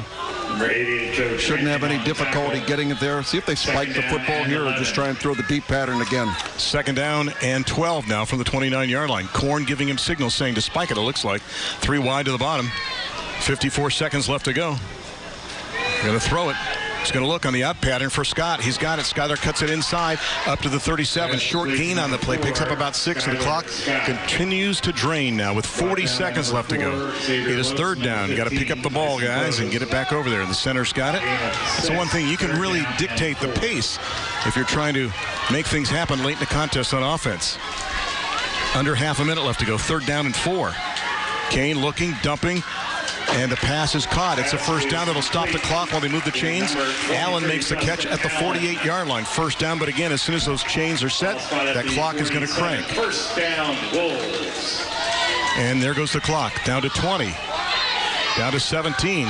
The receivers have to get set. Now they are with 15. Kane's going to look and try to go long downfield and puts it up for Doherty. He jumped early. Pass intended for Caden Doherty is incomplete. He had a chance in that one, Jeff. He just kind of leaped about a second too early to make the catch. 8 seconds left to go. Well, it's like a billboard out there. We're going to throw it to number 6 and see if you can stop him. Or number 2, excuse me, and see if you can stop him. And that's exactly what they were trying to do with Doherty. Double teamed, triple teamed, and still trying to throw the football. Kane coming back onto the field right now with 8 ticks left to go. Second down and 10, but again, the time, the most important thing right now, as they bring their football back in and get ready to snap it. Allen's going to readjust to the top along with Doherty. Scott's to the bottom of the formation along with Korn. Davis in the backfield. Back to throw. Wants to go long. Throws it up for grabs, and the pass going to be picked off, and that should do it. Intercepted on the play by number 8, and that is Zion Freeman Walker with 1 second left to go. Zion Freeman Walker with the interception. Well, a good try by Tyler Kane out there. Third-team quarterback trying to make something happen in a very difficult situation. This ball being thrown up for grabs, and playing center field was Freeman Walker. And we've got a flag. Flag on the play. Unsportsmanlike conduct is the call against the Wolves. Penalty against Kilbourne. Last year, Zion Freeman Walker had 37 solos, 29 assists, 2 tackles for loss. Played his first 2 years at Harvest Prep and was honorable mention in the Mid-State League back then. Likes art and designing clothes. And we'll mark the ball out to across the 40 to the 44-yard line with 1 tick left on the clock. Mike Todd has been carrying the trophy the entire fourth quarter. Now he's going to set it down. Got to be exhausted out there. Valiant try by the Wolves, and a good job by the Irish, too, to get a touchdown when they needed one here in the second half. Remember, they were up by a count of 14-0 in this one early. And with 1 second left to go on the change of possession, Jenkins will ask for the ball. He'll get the ball. He'll take a knee, and that will do it. 21-13, the final tally in this one, as the Irish eyes are indeed smiling. They get the victory by 8. They go to 1-1, same mark for the Wolves. And Jeff, a lot of things going on in this game tonight. Well, you take a win. Both teams will go to 1-1, as you mentioned, Randy, and you got to feel good about yourself. And I'm very proud of the fact that Kilbourne, this could have been a runaway with all the injuries and everything else they had, but they were able to take care of it. Post-game ceremony is next here on the CW Columbus.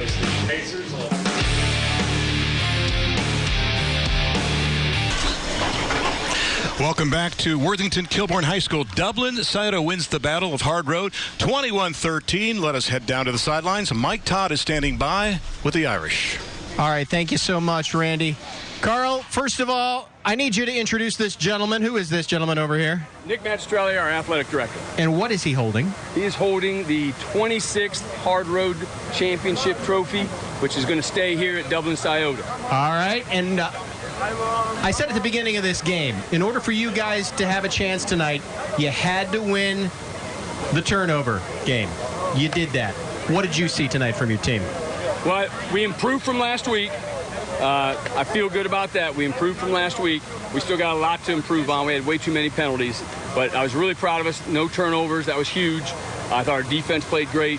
I thought the offense in the first half was very powerful. And then, we had a ball game the whole second half. Well, Carl, it is our pleasure to present to you the Honda's Thursday Night Lights Championship Trophy.